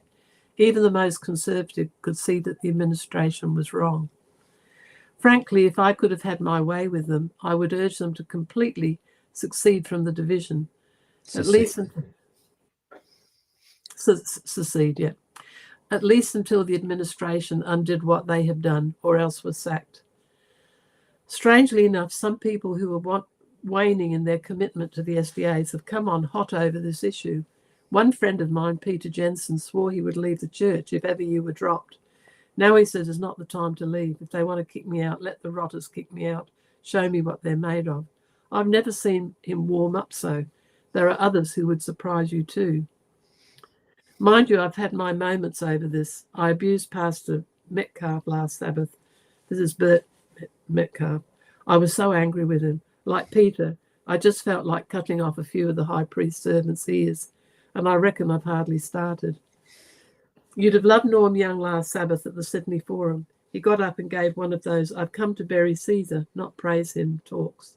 He took each point that your critics had levelled against you, agreed with them, then he proceeded to give a puerile example of the same and made the whole point seem ridiculous. Yes, said Norm, I found one and only one place where Des had quoted out of context. Remember, this was one of the accusations on the Friday afternoon that Des had quoted. But Des said they never ever gave him any evidence. And this was it. Right. It was when he quoted Cottrell in the SDA Bible commentary. Then he related Douglas's speech. This is in the Thursday afternoon that you and I were looking at before we started. And you're saying that the author was present and you asked him, and then Cottrell agreed with you in essence, but said the GC made him add the extra paragraph. So, said Norm, you see, Des did not finish the quote. Much laughter and falling about from the audience. See, if I didn't have that from Lowell, Yeah, I wouldn't know that bit about Desmond's quote. Yeah. The rest of the talk was equally as clever. Anyway, it's over now. I only hope that the church gives you suitable remuneration for your 30 years hard slog, the last 5 years. I hope you find a non-SDA publisher for your material from now on. You deserve better than Southern, and whether or not the SDA Church allows you to be a minister of the Lord, for Robin and me, sorry, and many, many others, you'll always be one. These letters are interesting that he wrote. That was not the last one, but it was the one but last. Because it shows you how busy Des was. Not only taking meetings, not only taking 16 hours a week. His correspondence was huge. His correspondence with Lowell, was quite detailed. He was Lowell was asking for stuff, and Des was sending all the stuff, getting copied, and so on. So and that's all going to be in volume 4. A lot of the letters from Lowell. Volume 4. Yeah. And I've asked Robert Wolfgram. He did an article in volume 2 about the street preachers, because he'd been putting up photographs of places where they met. And I said, do you think you could write me an article on the street preachers? Because I see them as the acme of the gospel movement. Yes. They were the ones who took it to the streets. Yeah. And they need to be remembered. So I asked him if he would summarize these letters, and he'll throw a few more bits in. So I'll fill the book. I don't know what I'm going to put in it yet, but I'm going to put in the transcript. I was going to put it somewhere else, but it's quite big, of Des's talk in response to the talk that Russell Standish and I think Clifford, it could have been both Standish brothers, because I remember being in a private home, I think it was Wes Searles, where they both spoke. But anyway, because I remember them standing there when Des was speaking, they were looking around the audience and looking at their notes. They never listened to anything anybody else said. And this comes out, and Lowell does a summary. So Lowell has a letter where he summarizes the meeting that Standish took.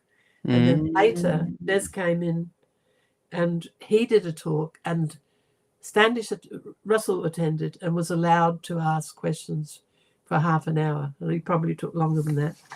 You always change the rules on the way. So I'm going to put that transcript in. I was going to put it in, and then I ran out of space. Yeah. So those are two things. Yeah. Look, volume 4 is going to be exciting to read as well. Can you give us an idea of your time frame that volume 3 will come out, and then volume 4? Roughly?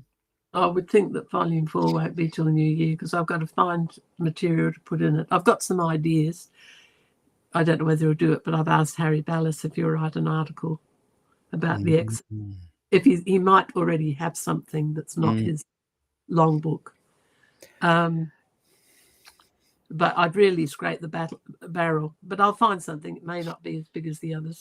I had a great volume 3 is 505 pages. It's slightly bigger than the other two, which are quite big. Big, yeah. I had a great. Sorry, go ahead. Well, it's proved up to about page 280, and there are about 50 pages, so it's about 450 pages of articles, and including another 100 pages of letters in there, which are different to anything I've covered, but some of them are important. And then I've got newspaper articles from America mainly, because we were over there, 1 or 2 things from Australia, and it all depends whether the file ends up too big, because I've got to join them all together and put them up on Amazon. So I can't yet be sure whether I can actually put that in. But if I do, it'll be 505 pages. But that will be done this year. That's volume 3. And then, they come out faster than I think.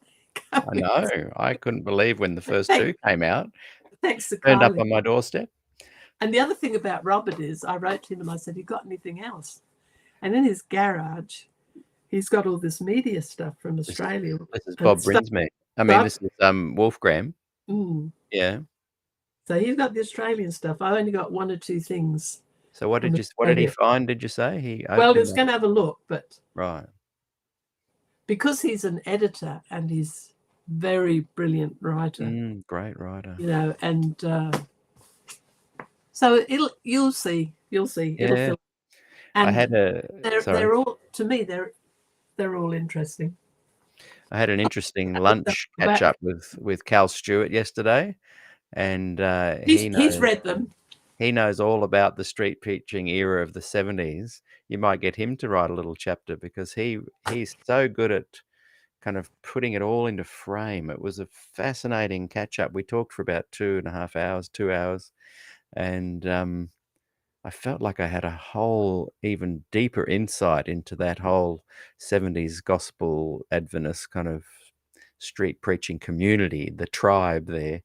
And I know you've chatted him recently, but I reckon he'd really put together a very succinct overview of that particular era, of which Lowell and Bob Wolfgram were very much a part of.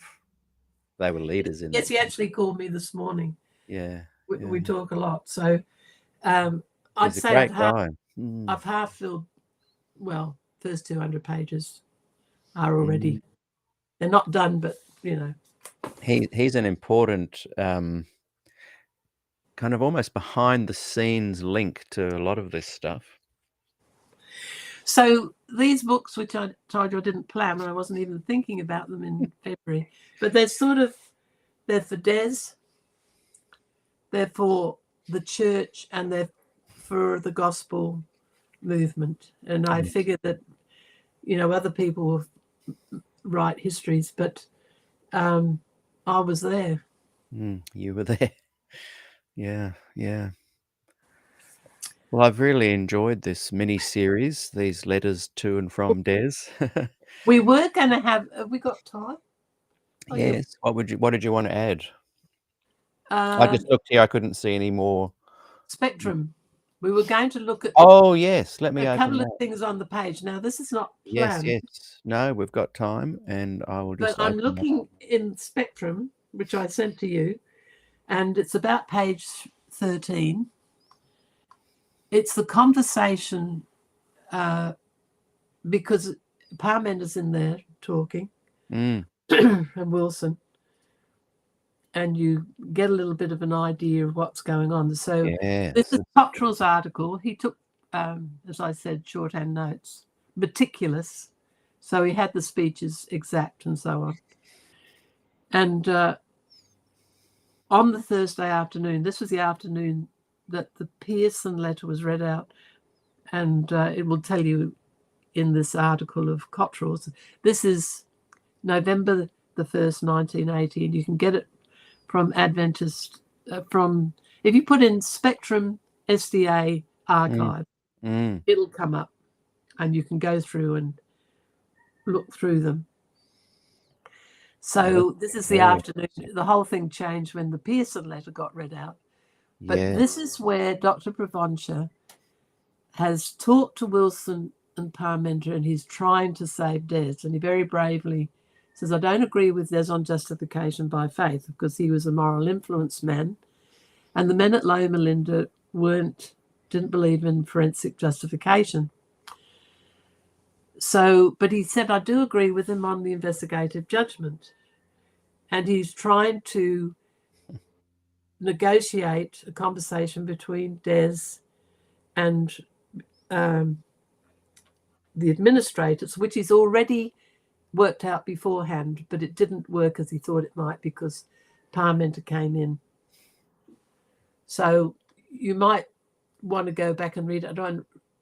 Let's do you want read. me to read it? I do. Yeah. No, I would definitely want to read. I think it's an important addition to this mini series. So I only thought of this morning as a result of what they had pre-planned. And then, because, as I say, it was never what was going to happen. It might be as much as we were told. So this is the same Thursday afternoon, which doesn't include that statement that I mentioned today at the beginning about Parmenter having a mandate to defrock Des, whether he went to Glacier View or not. I mean, that is very, very damning. Yeah, yeah. No, I really want to get you to read some of this because I've wanted to explore more, read all of this, the whole So it's page 12. the account of Raymond Cottrell. Is this where you'll start? Can you see? No, it's page 12 of the spectrum. So we just I'll have just go. Oh yes, there we go. I tell you what, I'm just looking at these. That the Sanctuary Review Committee and its new consensus would be a good article to read as well. But people can search for this, and I think this is the section that you're talking about. Right. Is that so correct? This is not page 12 of the PDF. It might be slightly different, but it's got okay. page 12 at the top. Oh, okay. Let's have a look. So it begins down a little bit. There we go. Is that it? Begins condition. That's it. So we're going down to the bottom of the right-hand column to in an attempt just above the heading Jack Provencher. Now, I haven't planned this, but it will give you an idea of the conversation on the floor. It didn't work. It mainly Elder Parmenter threw cold water on it, but you do get a little bit of hint of what was going to happen the next day. Wow. But as I say, in an attempt to heal the rift between Dr. Ford and the Australasian Division, Dr. Jack Provencher commented on the importance of healing as a prelude to a question he intended to put in turn to Neil Wilson, K.S. Parmenter, and Desmond Ford. Jack Provencher, Professor of Ethics, Loma Linda University. As a physician, I'm more concerned with healing than I am with surgery. In 1910, Ellen White advised that graduates of Loma Linda should be fully qualified medical practitioners.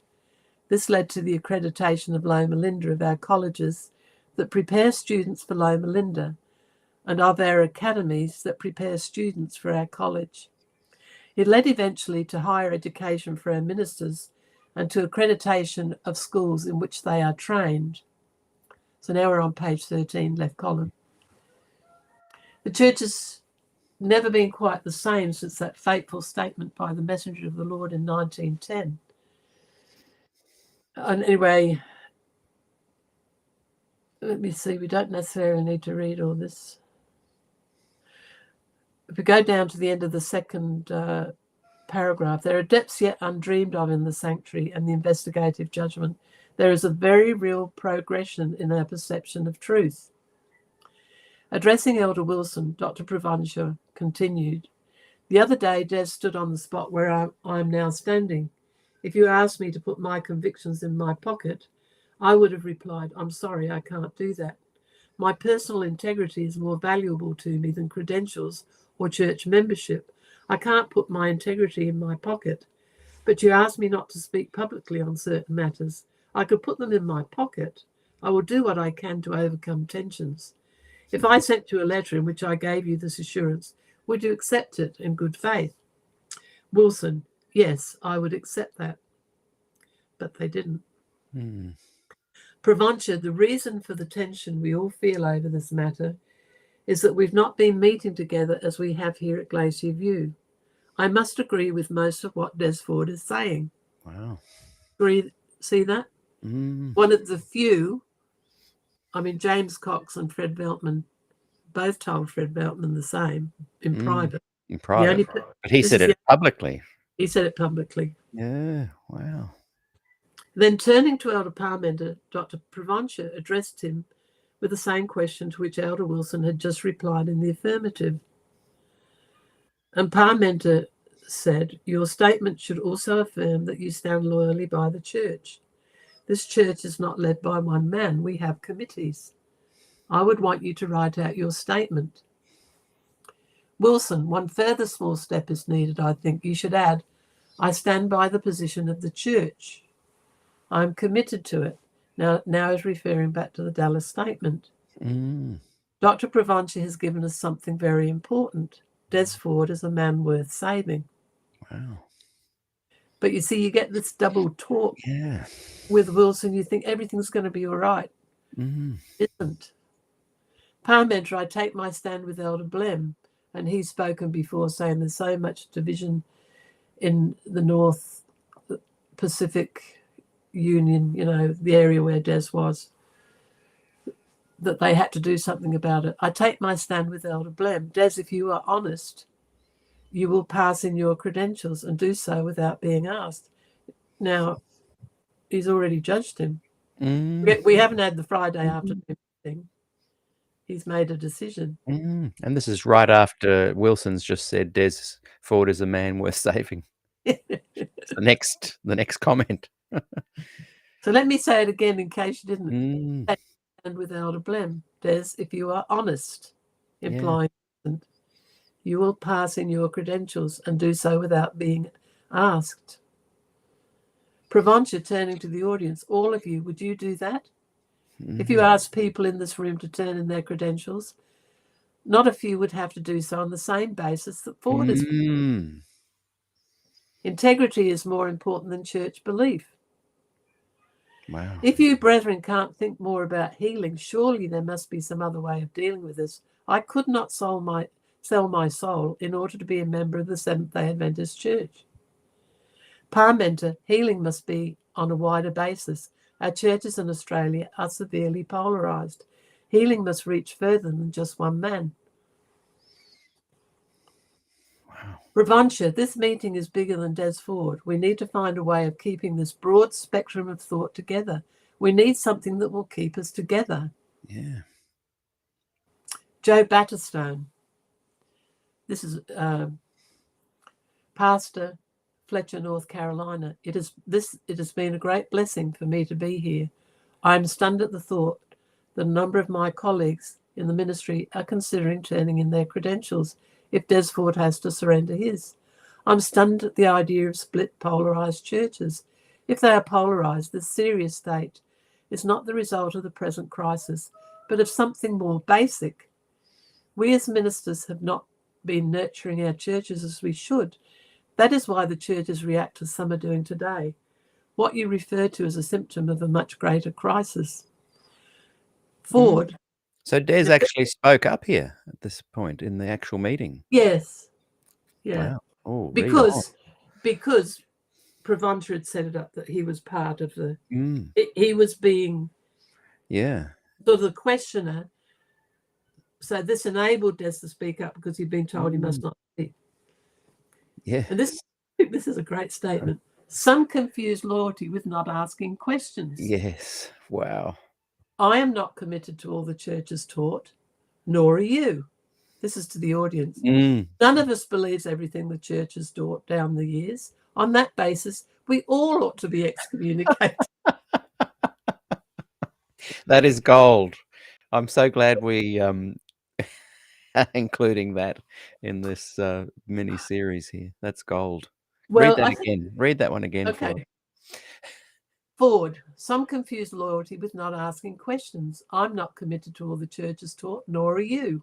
None of us believes everything the church has taught down through the years. On that basis, we all ought to be excommunicated. Well, that's sort of the essence of what I wanted to read. No, keep going.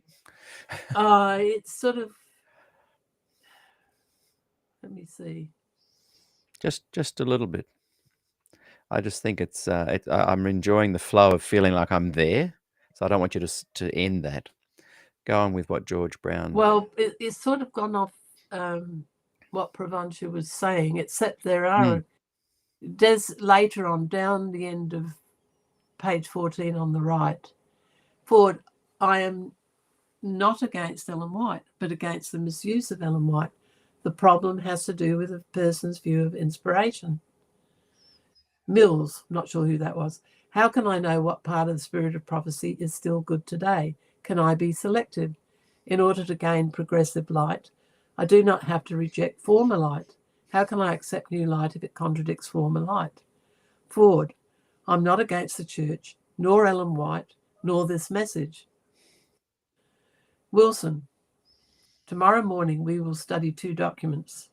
Now this is the Friday morning when the whole group. Wow. They're going to discuss the consensus statement, mm, and then they're going to discuss the 10-point statement. But note that we got asked to leave while they read the 10-point statement. One addressed to our people, the other a response to Dr. Ford's document. Then Prexad and the Australasian Division will sit down and talk with Des. The church deals honourably and sympathetically with people. It may make mistakes, but it intends to be fair. Des, you have made a contribution to our lives and to the church. So here again, everything sounds as though it's going to be all right. But you see, when they read out the 10-point statement, the people who were there, and I don't want to make out they were idiots because they were not, and they were generally good men, the people in the Friday afternoon, people like Duncan Eva. But they genuinely thought the consensus statement and the 10 points were the same. They said so. In fact, Francis Wernick, who was a vice president, said if I'd known it was different, I wouldn't have voted for it, which was the laugh of the meeting. Yeah. I could see the funny side of that when he said it. I like this highlighted bit here too. If you asked people in this room to turn in their credentials, not a few would have to do so on the same basis that Ford is being asked. Yeah. Yes, he's pulled that out. It's definitely they were really wanting to just hang one person to put fear into the hearts of everyone else. So then Des says, in essentials unity, in non-essentials liberty, in all things charity. Parmenter says the Australasian Division will work in close harmony with the General Conference. The patient himself must help in the healing process. I agree with Neil Wilson. We will work closely with the General Conference and accept their advice. But the fact that he said, and he said it again in the Friday afternoon, I shouldn't have to, you can't agree. See, there'd obviously been discussions beforehand that they were going to use the Dallas statement. And the 10-point statement was 10 points where Des differed essentially from the Dallas statement, but in reality it was a traditional statement because it makes it a bit more complicated. But the statement number 23 had moved on from the traditional view and the leader missed it. It had the influence of Heppenstall in it, and it had been written by the Andrews men about the time of the forum. They had rewritten the whole 10-point statement, the Dallas statement, and eventually in April 1980, when they had the Dallas General Conference, and they got there, it had been completely written again, but they didn't change the one on the sanctuary.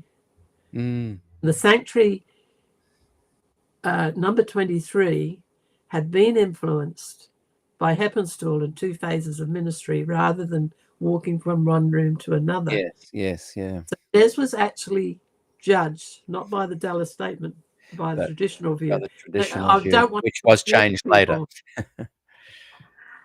Yeah. So isn't that funny? Boy, that's interesting. So with Parmenter saying you should hand in your credentials, the decision's already made. And when you think of what we read at the beginning, and which Cottrell doesn't have here, where he mentions they've asked Prexad to do the dirty deed, they obviously discussed how they were going to do it because of what Parmenter says here and also in the Friday afternoon, that they were, that Des had to teach the Dallas statement, had to actually teach a traditional view on the sanctuary, or he couldn't stay in the church. That was the only choice. And the consensus, which moved towards his view in 12 points, according to Des, there's some variation on those numbers. 7 of them key. Things like saying the investigative judgment wasn't really a biblical datum. That was a huge thing. That blood going into the sanctuary didn't pollute the sanctuary. It cleansed it. We'd never published that before. Yeah. See the men on the committee. Yeah. So I'm sitting there watching this. And of course, Des understood it all better than I did, but I got the point. And I thought to myself, these are like the disciples with Jesus, and they don't understand. They just don't get it. Yeah.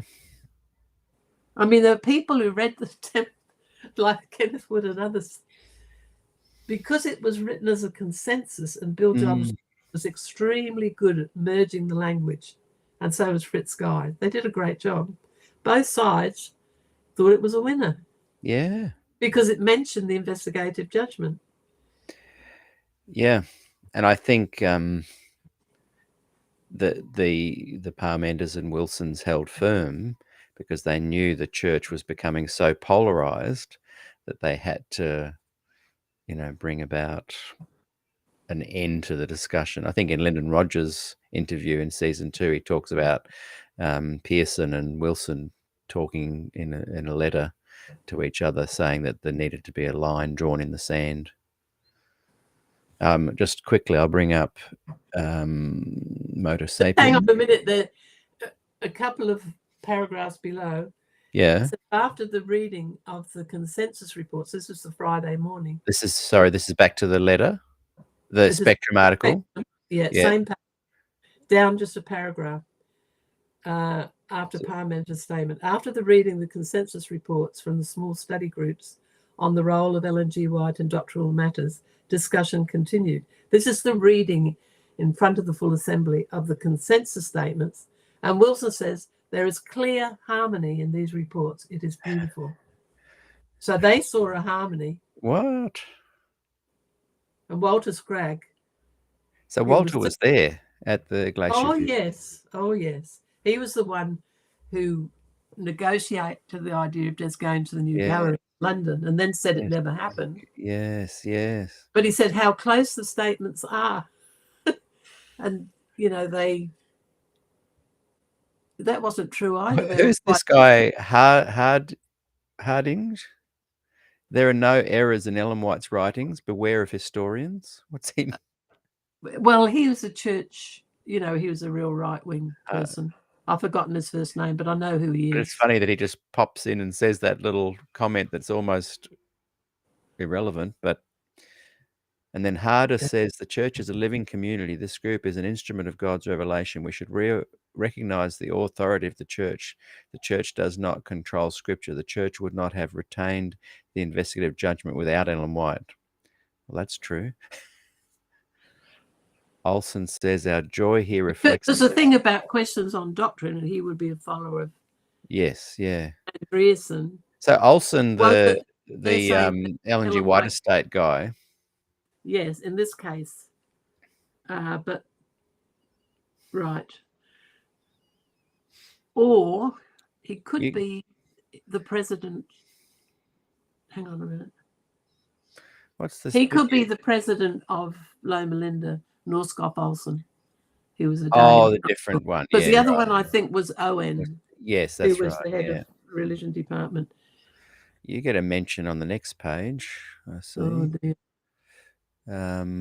But what I was saying was, the issue of QOD, Andreasen took the position that the Protestant reformers and even Paul didn't have all the understanding.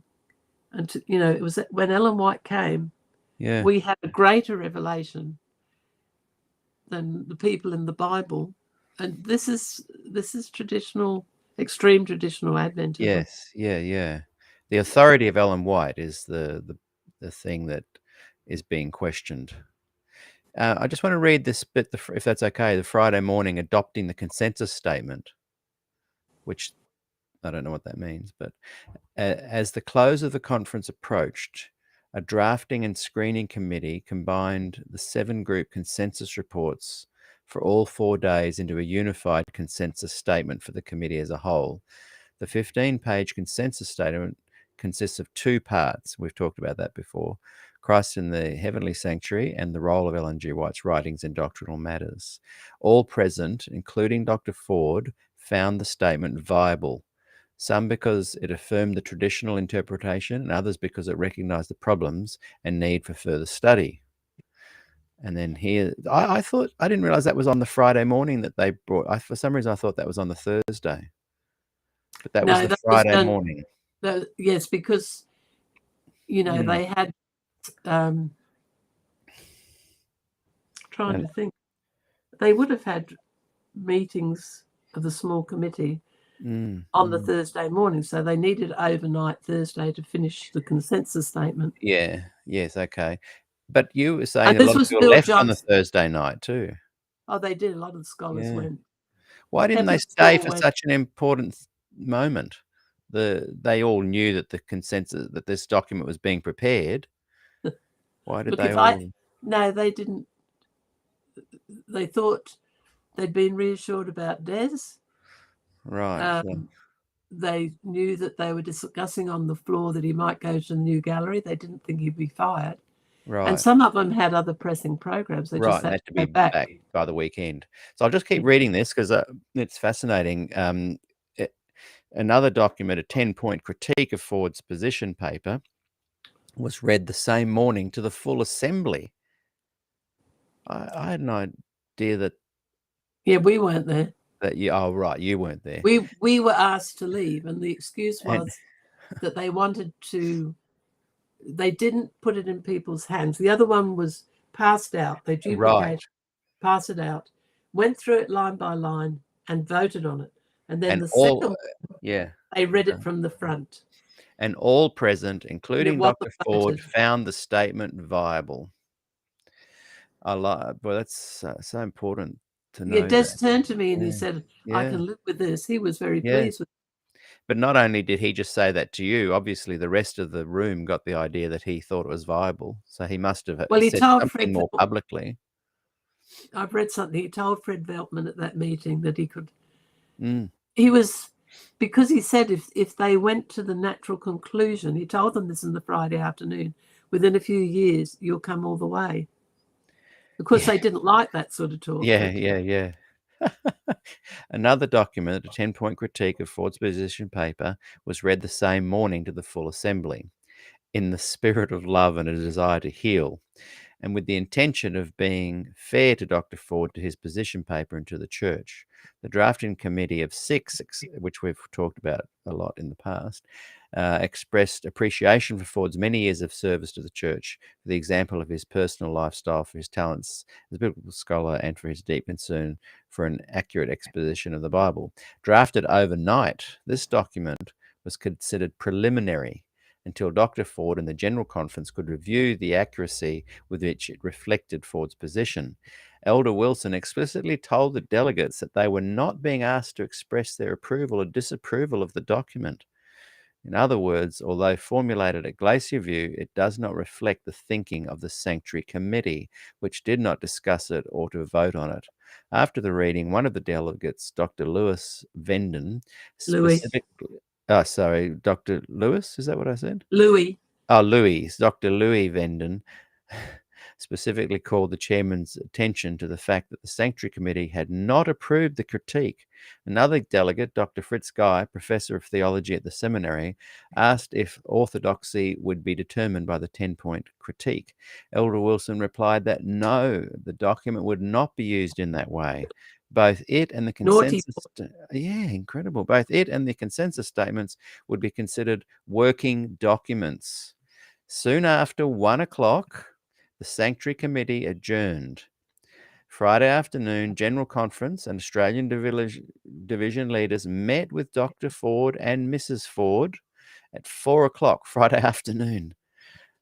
3 hours after the Sanctuary Review Committee had concluded its deliberations.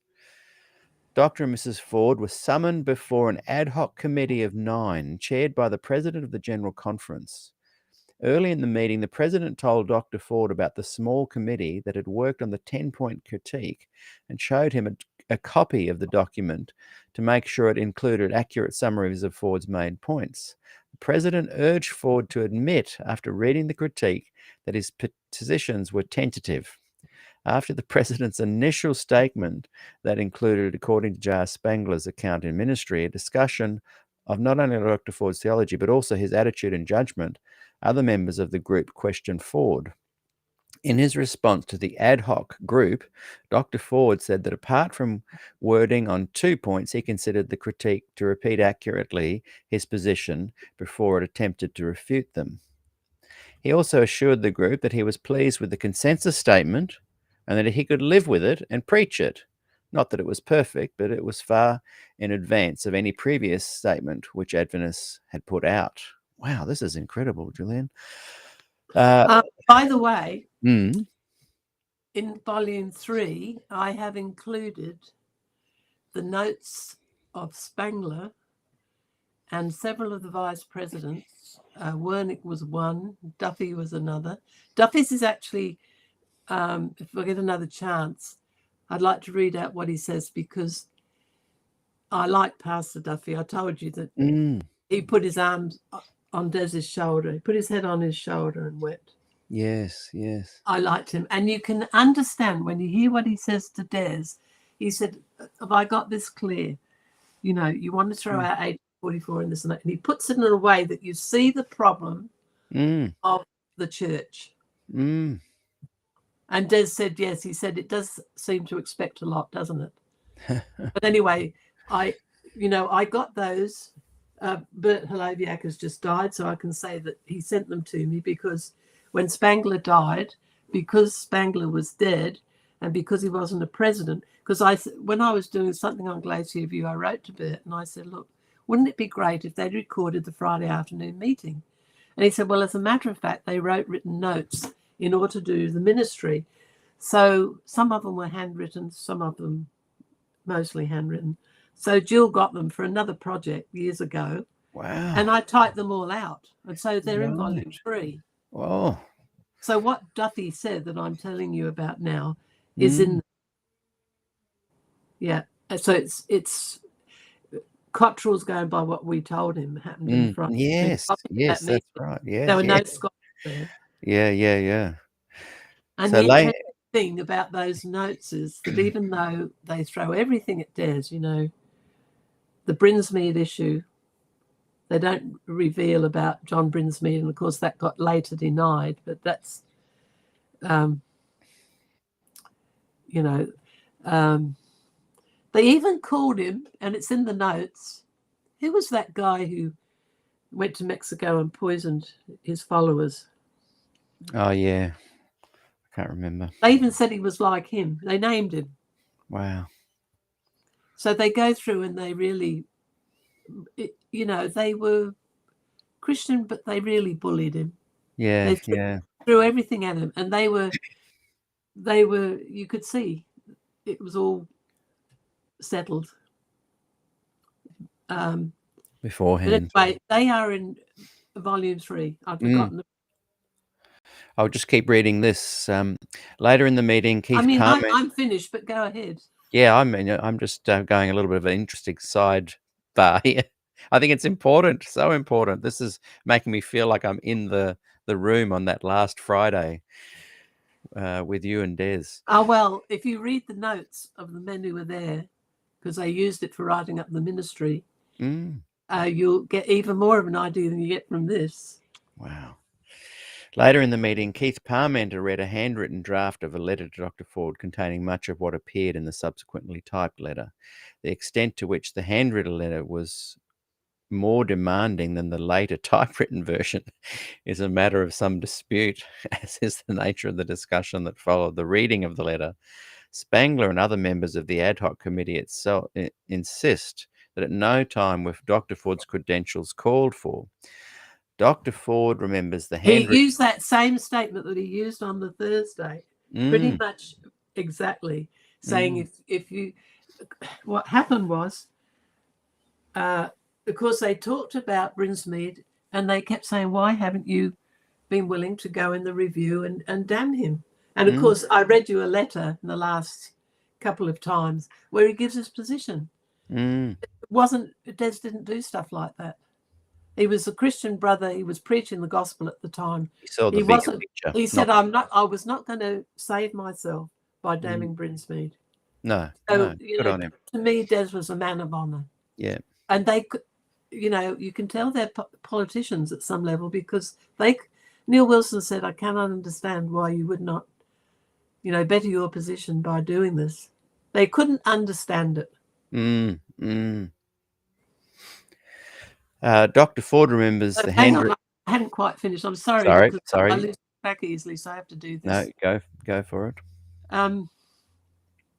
So one was the Brinsmead thing, and then came along. You have to remember about the 10-point statement that I've mentioned this before, but it goes along with the story. That when they presented it to Des, it was on one sheet of paper. There was almost no Bible text in it. And Des said, look, give it to me. I can read it in 5 minutes. So you can tell it was pretty short. And he read through it, and he didn't agree with the first point because they said he'd quoted out of context. Now you know from Norman's comment in that letter what that was about. And he hadn't misquoted. No. See? So that was another accusation. They were wrong. The work was sloppy. So therefore he was a poor scholar. Yes, but it was actually they were wrong. No, well, I was telling you. So I'll tell you about this. So when Des said to Bob Spangler, there are hardly any Bible text in it. There's no biblical evidence. And Spangler said, oh, by the time it goes to press, this is in this thing, there will be biblical evidence. And Des said to him, remember, I was there, well, I hope that I see it before it's published. And he said, yes, you will. And I challenged, this is one of my grievances in 1983. I said to Spangler, this was the conversation. And what happened was, immediately after Glacier View, you took Des off the mailing list, and he had been fired in September before the magazine even came out. So he never even got a copy. He had to borrow it from a friend. So they didn't show him that 10-point statement because if you look on it's in this article, page 72 to 73, you'll see that it's a substantial article. So they had altered it. So what was presented to Des on the day was not what was put in the ministry. I want to make that point. That's a very good point. And the other thing, I'll finish on this one. Parmenter presented him with a letter, which Mary Hiloviak typed up. She was at Glacier View.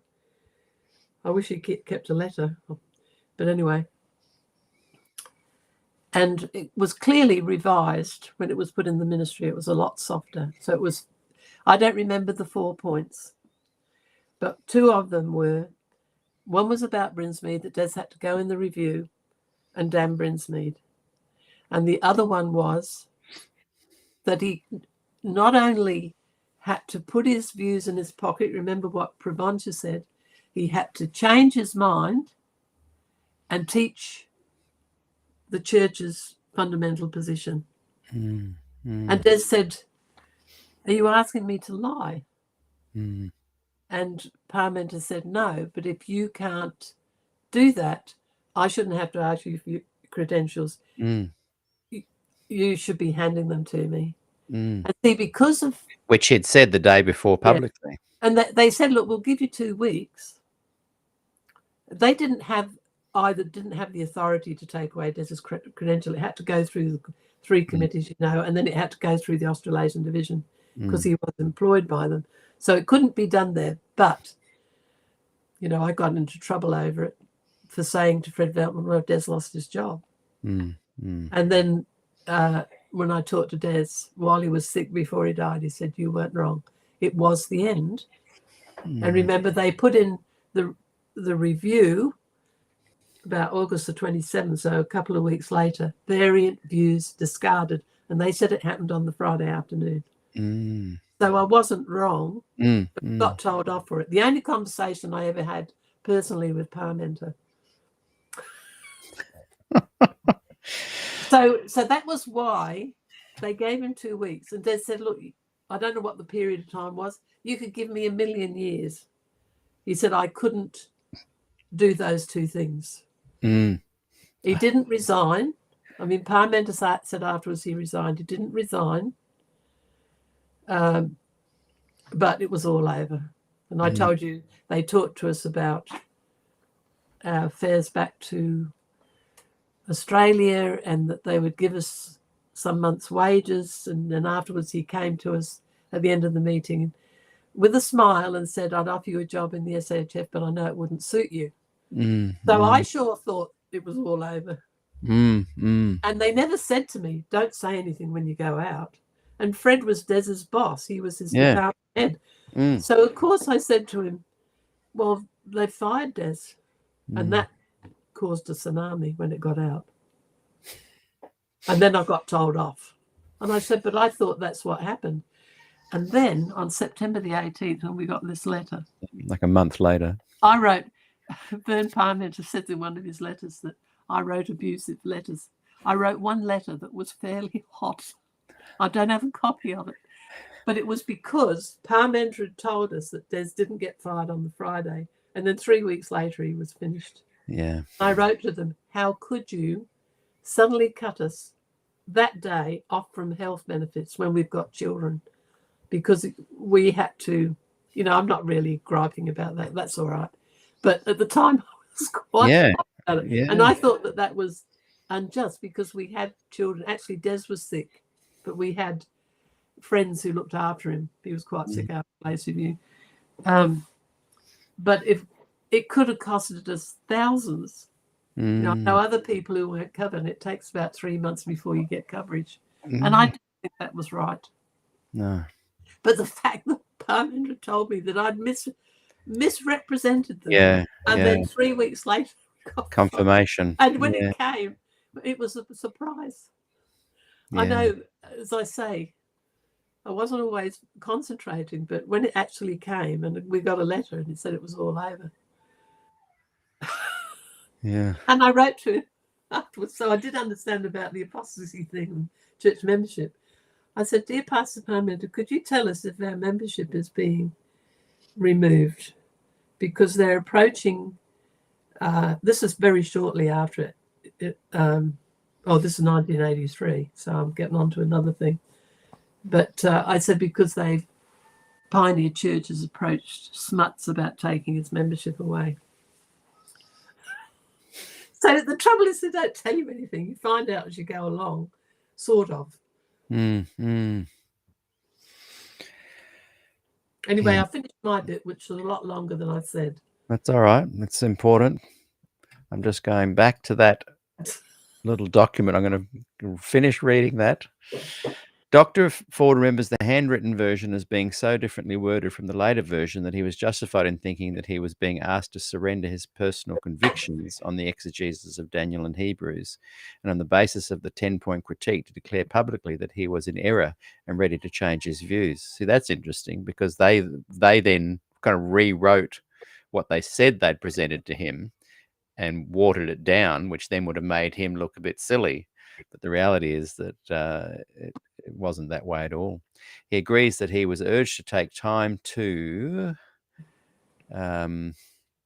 consider his answer, and that instead he said, you have made it very easy for me, brethren. I cannot do what you ask. We don't need time to think it over. You may consider this our final answer to your conditions.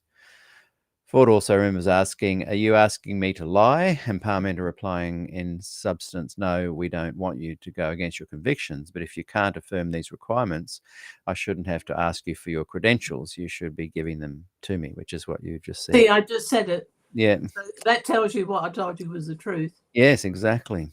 He further recollects that at the close of the meeting, Elder Parmenter told him and his wife Jill that the Australasian Division would pay their fare back to Australia and that they would receive 6 months severance pay.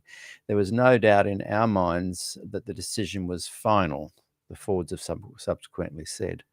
They actually gave us, I think I'm not sure now. While this session was in progress, late Friday afternoon, members of the theological consultation were arriving for the second Glacier View meeting, which began that evening. Yeah, they had another. Oh. Yeah. And remember when Bill Johnson said that Fritz Guy went along with his credentials and was going to hand them in. But then Wilson said, it was misrepresented that Des hadn't really been fired. See, in my mind, that even kept Fritz Guy in. If Fritz had really known what was going on, he may have well handed in his credentials. Yeah. See, this I've told you when Wilson, and look, Wilson was the man for the times in a way, because I've told you had to deal with Harris Pine Mills, Davenport, Yeah. Walter Ray, and then Davenport, and Ford sort of in the middle there somewhere. Yeah. And he caused some problems with Harris Pine Mills, with the academies, I know. Yeah. Yeah. And with Davenport, even though he promised that he would deal with it, in the end they didn't deal with it at all. And some people got pushed into Adventist health systems west, where the wages were a lot higher. You know, I asked Bill and of course, Johnson Walter about that in Ray, my interview as well. what did he say?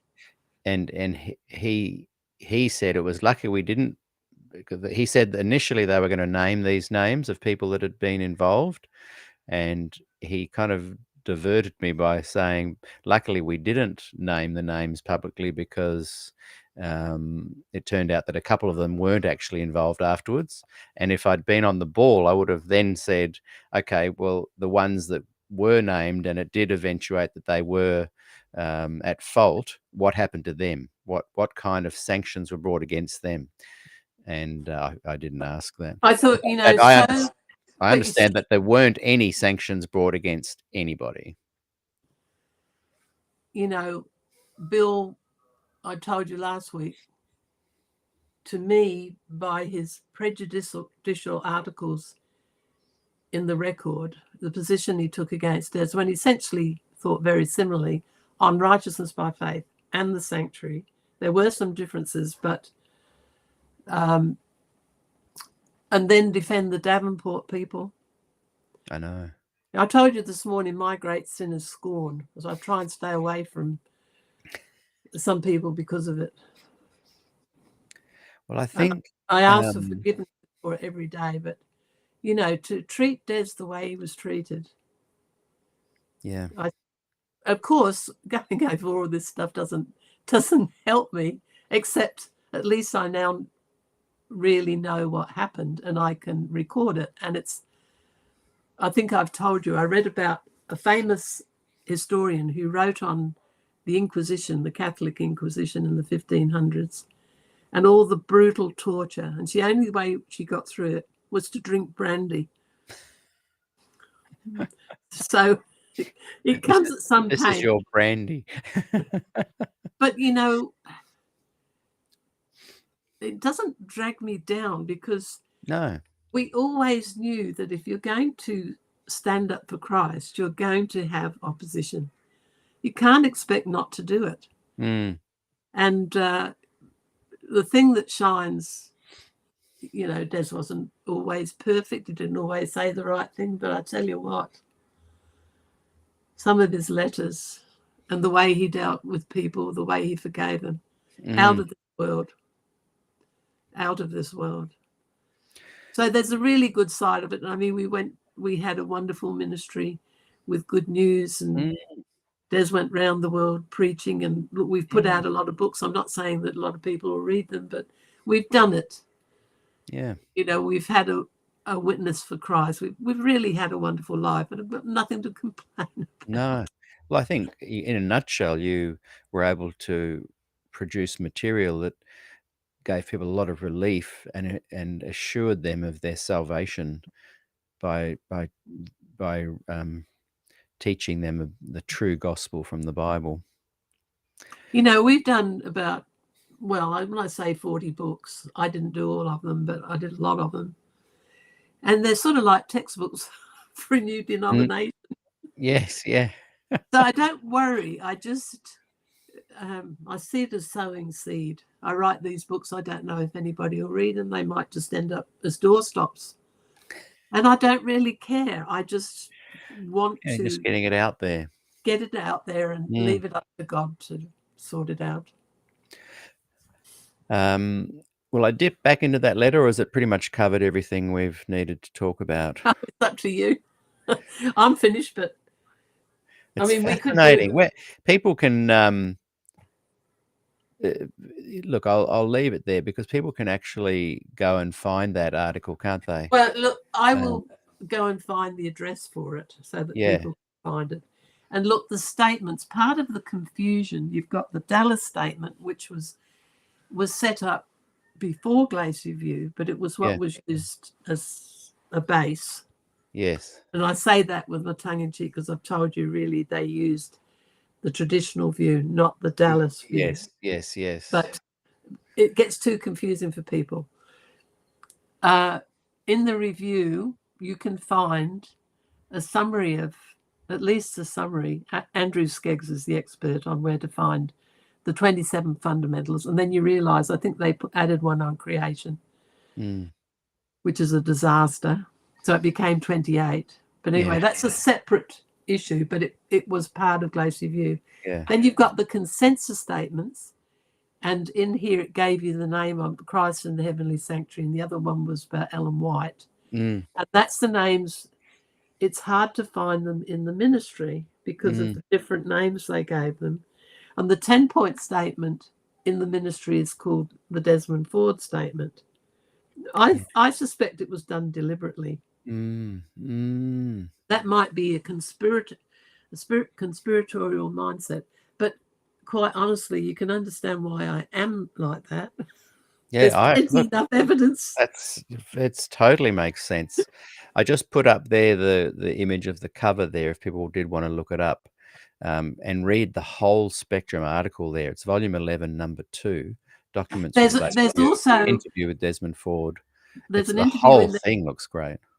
Adrian Zukoski. Adrian Zukoski was the one who wrote in 1983.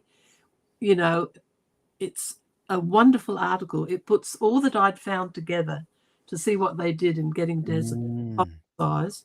But he also, with Wayne Judd, set up the forum meetings, and he did an interview with Des when we moved back to California after Glacier View. And look, when you read that, and he asked Des, how do you feel about the administration? And the way Des responds, you know, I don't feel badly about him. This and that. That's classic Des.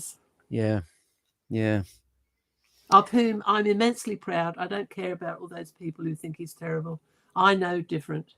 Yeah, and to be honest, more people are aligned with your view of Des than the protagonists, those against him. Yes, there's people against him who don't even really know what went on, but there's overwhelming support for you and Des and the ministry that you had and continue to have. Now, I want to just address a couple of questions. Before I do, what happened to Jack Provencher after that? After Glacier View, what did he go on? Oh, he was still at Glacier View, at Loma Linda. He stayed an Adventist right through his whole career? I think so. I really don't know, but I would suspect he's not around anymore.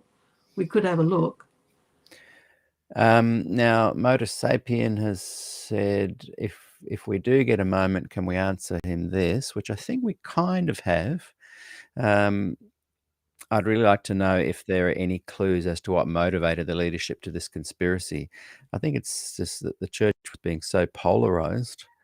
They needed to draw this line in the sand, and they wanted to hang someone. And Des was unfortunately... Well, Des had a lot of enemies in Australia.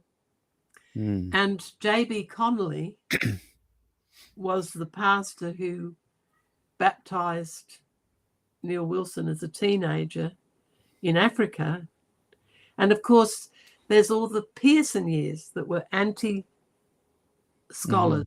And people like the Standish brothers and other traditional people in Australia were constantly writing to Herb Douglas, Kenneth Wood, and Pearson.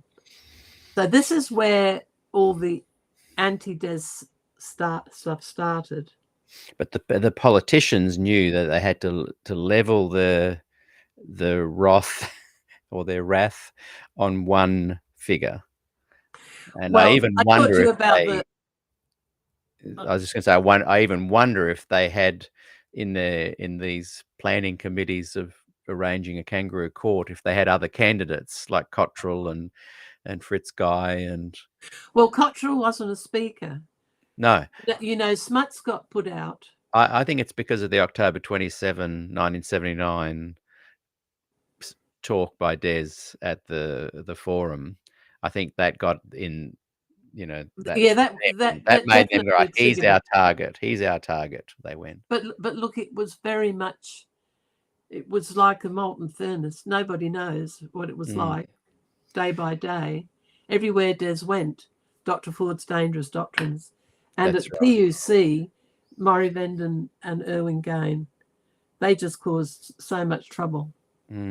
Because Roy's our friend, and he's the son of Irwin, and he doesn't see it the same way. He sees his father as defending the faith. But look, they weren't pleasant about it. No. I could tell you lots I of think, stories. I think you now Moto Sapien. I'm not sure if you're in our Facebook group, but if you do, Gillian often after these interviews does engage with people tremendously well in the comments. So if you're not, I know you watch from YouTube, but if you do get a chance to join the group, come on in and engage in the conversation. Now, Motor Sapien does mention Graham Maxwell, and I did want to point out, if you're watching, you had sent me a link to some Graham Maxwell stuff, but the live comments don't stay after the interview ends, so we'll need to work out some way to get that link to me. I don't even know how I can share. I've tried to share my email with you. I'll continue to pursue that. But I mentioned it just earlier, Gillian, that I thought Jack Provencher was very brave in saying very directly what he thought. Oh, amazing. And but it's almost as though he said nothing. Yes, I know. It went on to these other little things. Rushing to judgment and planned. And the fact that Parmend, it's clear that Wilson, if you read what he says at Dallas, that wonderful article by Lawrence Geraghty on how the Dallas Statement was put together. Fascinating article. Because Wilson spells out, they make decisions on doctrine at GC. So at Glacier View, they were never going to come to a conclusion about Des's beliefs. They went back to the Dallas Statement. And where was I going with that? What were we talking about? Jack Provencher. Being so bold, but it didn't seem to go anywhere. It didn't. And especially, I think it might have been afterwards. It might have been before they read out the Pearson letter, and that just... Yeah, that was it. People who talked to us on the floor came out and said that changed the whole tide. And it was really a terrible letter. Now, Motor Sapien has mentioned that Graham Maxwell also would echo that kind of thing publicly. Was Maxwell at Glacier View? I'm not sure I know really too much. I think he was, but I didn't really know him. But I think there is a list of who was there. The middle. In the middle, and also who were on the committees. Right. So it tells you who was in the pre-committee. Right. Yeah, I think who was on the 10-point statement committee. Yeah. All that stuff's there. Now, I just wanted to bring Angela S. Lima has reminded us that Pirates of Privilege is a great book, free online. Just type in Pirates of Privilege by Walter Ray, and it talks in depth about the Davenport, which is one of my favorite little I was going to scenarios of scenes of Adventism. I asked the person who's edited it and put it up if I could put it in volume 3, but it's quite big. But it might end up in volume 4. Did he write back to you? Because I asked if I could. Yes, he did. Oh, yes, he did. Could you ask on my behalf, because he didn't write back to me? I asked if I could turn it into an audiobook, because he seems to have some kind of rights over it. Right, okay. But I don't know. It might be out of copyright. Yeah, that's right. And look, Walter, he had reasons to be angry. Everybody says, well, he was sort of bitter, and we sort of agreed with him, but he did his homework. His material was well done. And his son was an accountant, and Walter probably did a lot of the exams towards accountancy. So on the stuff on Davenport, again, He was very thorough in what he did. Oh, He was yeah. a good And pastor. he was about to publish that book, Pirates of Privilege, but the church knew it would be so damning, and they had already taken away his what they don't call it super, what do they call it back then? Sustentation. And he negotiated with them that he wouldn't print that book in his lifetime if they returned his sustentation, which I fully understand. I mean, he could have been homeless otherwise. So, but that book is available for free. I think his son might have had something to do with posting it, but this person you wrote to about using it, he said you could use it in the book, but it's too long. Is that right? Is that I what you can't said? remember now. I've been And what's his name? Do you remember his name? I do know it. I can find it. Yeah, if you find it and just write to him and just ask if he does have Because if control you over find it. it online, it tells you his name. Yes, I know. I've written to him as well. I should remember too. I've written a message to him, but just didn't hear And he back. did respond. I think he said I Yeah. could. But Yeah. I said to him that I didn't think I'd have room for it. I'd get back to him. If you didn't mind, just we're having a conversation that's about not really about the interview, but if you didn't mind writing back to him on my behalf and just say, my friend would like to release it as an audio book. Would I need permission from him to do that, or where to get the permission? So I put down P of P for P. Yeah. Now, and I'll split that and try and work out what it means. Someone has said Jack Provencher is still active. No. Motor Sapiens says he died in 2004. Oh, he was thinking of John Pauline, he said by mistake there. Yeah, Graham. And he said Maxwell wasn't there, apparently. Anyway, okay. We've got a list we can come back to. He didn't believe in the investigative judgment, but like, here you're getting into atonement theories in the church. And I've mentioned, I've put a chart in on atonement theories because I'm trying to negotiate with my four horsemen of the apostolismatic to come up with something about sanctification, because to me that's the essential problem in Adventism. And so that chart was sort of the beginning of how can we express the idea of sanctification without using the word progressive sanctification, because the thought of that chart where you're improving and improving and going up till you become perfect, that's sort of on people's minds. And the idea of progressive sanctification is actually not biblical. I've talked to Milton, John Rosier, Ellie, and we've recently talked to Will Pascoe. Yeah, he would be great. You ought to go back and listen to his interview with Peter again, because I think he's on the ball. So I'm arguing with the men and somebody else too out there who's written on the subject. And because this is what has to get out there. This would solve a lot of problems, I think. Yeah, 100%. And that interview I did with Wilf was, I'm just trying to find which number it was, if people do want to. Yes, it came up. I listened to it again and I commented it at the time. Oh, here we go. It's season 2, number 64. If people want to go and have a listen to that. It's a really interesting interview. Dan Wilbanks has written, the main underpinning of the church is the sanctuary doctrine. Without it, they have no foundation, as it replaces the gospel. Dr. Ford threatened the whole system, so he needed to go. I don't think he... No, he didn't really. But yeah.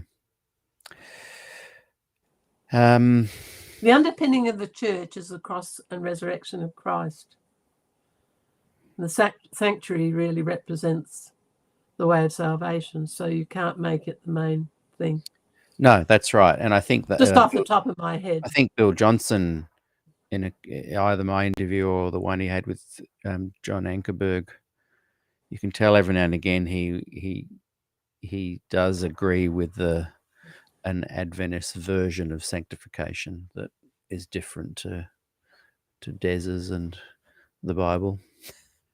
So somebody's asked about sustentation. Yeah, Jill, did you and Des get sustentation from the church? You should have. Don't let them get away with it. we took a payment. Des got a year's wages, and I actually wrote to the sustentation people when we came back here because I thought if they helped us with health insurance, that would help. I thought Des was entitled to more of that. I told you that Russell Standish called when he got put out of the ministerial, Yes. the work. Yes, yeah. And in his encyclopedia, they go over how unfairly he was dealt with. He got $48,000. But he did call and ask us how much sustentation he got. I mean, did he continue to get sustentation throughout his life? No, he got the payout. Well, he got a payout.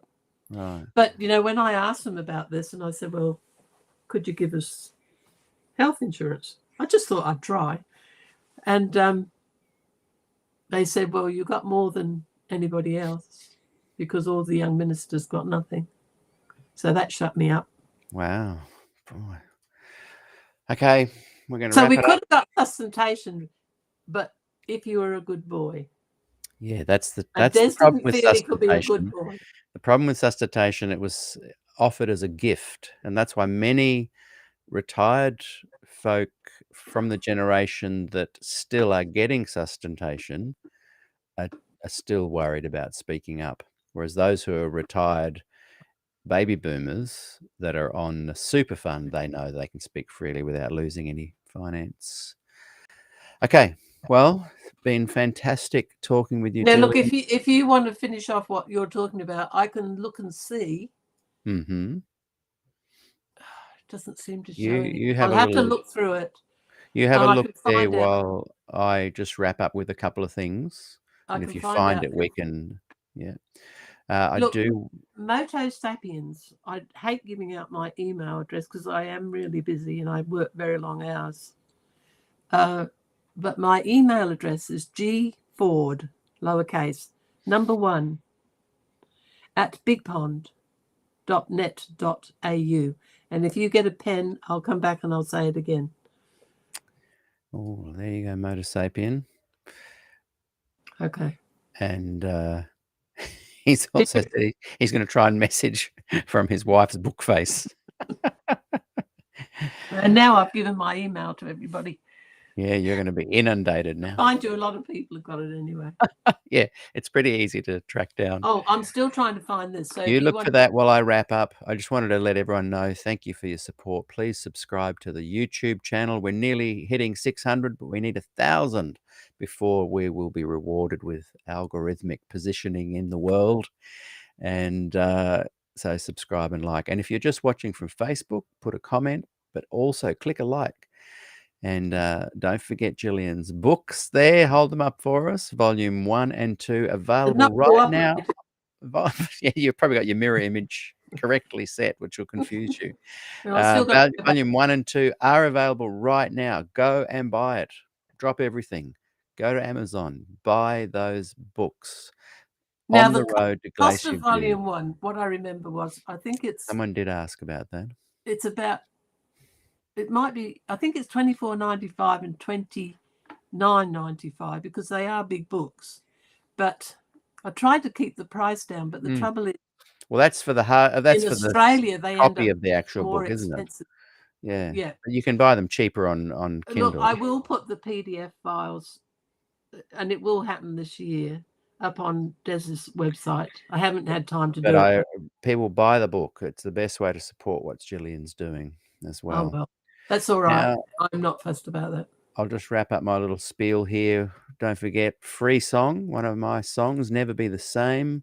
Just go to gumroad.com, Peter Dixon, and you'll find very easy. Just you type 0 into the field. I've allowed that. And press download, and you'll be listening to my music this afternoon. The reason I can't find it is in ministry. Oh, okay. Right. In Spectrum. Okay. And if you'd like to support what I'm doing, there's my PayPal as well. And I'm hoping that Peter will have me back on so I can tell you what's in the books. Well, just go over the table of content. Yeah, no, 100%. This is not the end of our interviews or conversations. This is just a wrap up to the the little mini series we've done reading these letters, which I have really enjoyed. I'm going to this afternoon. I've got 2 other podcasts I have to go and do soon, but I'm going to go and read the whole of volume 11, number 2, the Spectrum Sanctuary debate issue. It's going to be fascinating, and I'm going to go back and reread volume 1 and 2 now that we've done this little mini series, because it's going to even make more sense. Any parting words, Gillian, for now? We will get you back Yes. again. Moto Sapien is, a supporter of Graham Maxwell and Jack Provencher.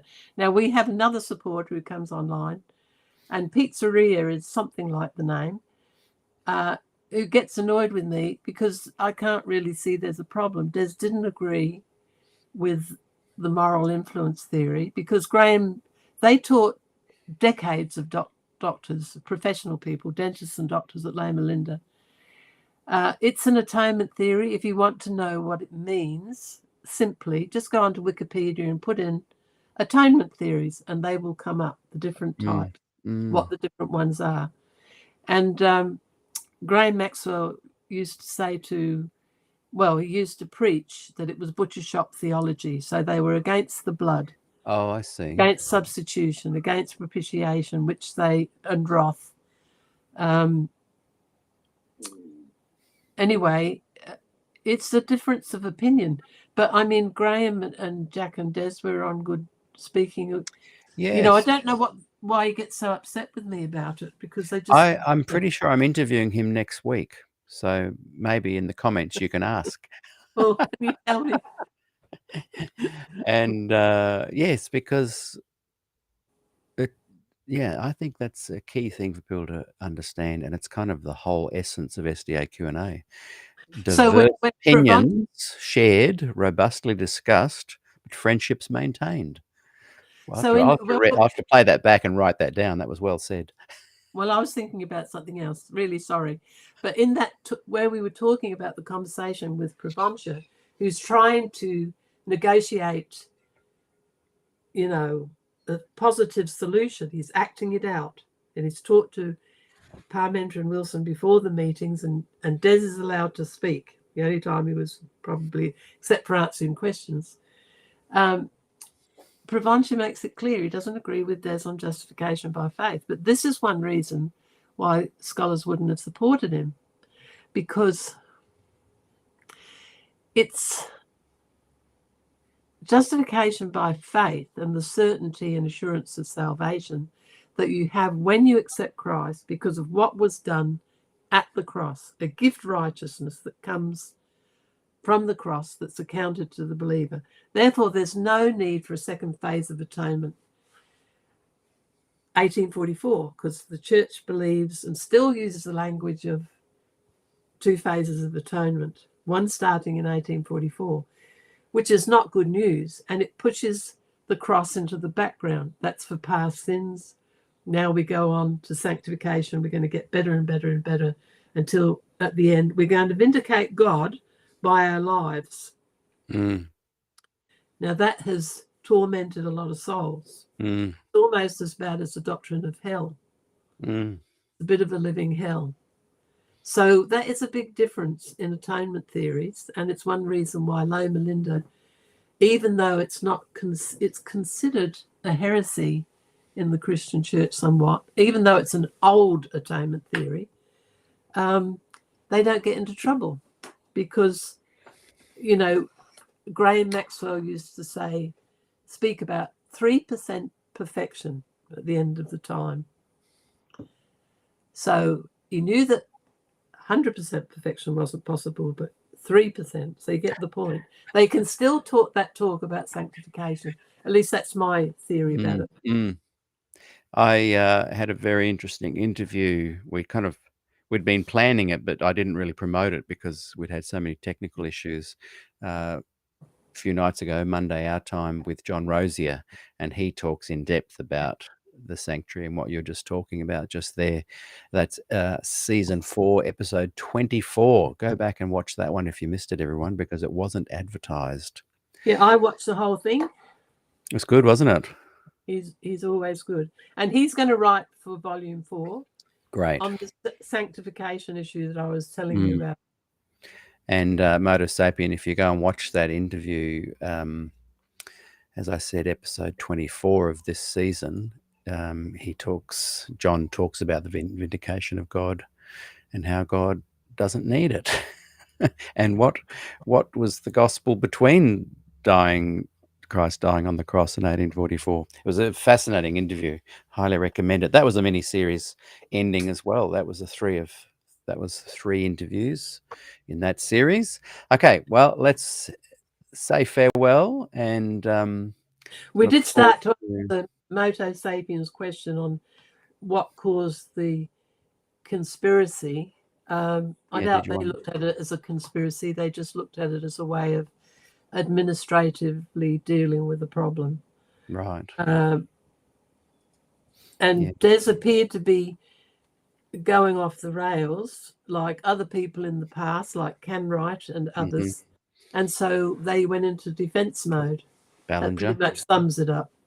But the impetus for getting Des, I mean, they got him out of Avondale in 1978. He wasn't going to be able to go back. And totally unfair. And if you listen to the spirit and the content, was just so unfair. But there you are. Well, until next time, we'll have another interview when volume 3 comes out, at least another one after that with volume 4 to discuss it and give it a bit of a promo. Don't forget to go and buy Gillian's book right now on Glacier View, Kindle if you like. And Gillian, until next time, it is time for us to say a farewell. And thank you. Thank you very much for joining today. Thanks everyone for watching. And we'll look forward to seeing you all again next week. Am I going to stay on?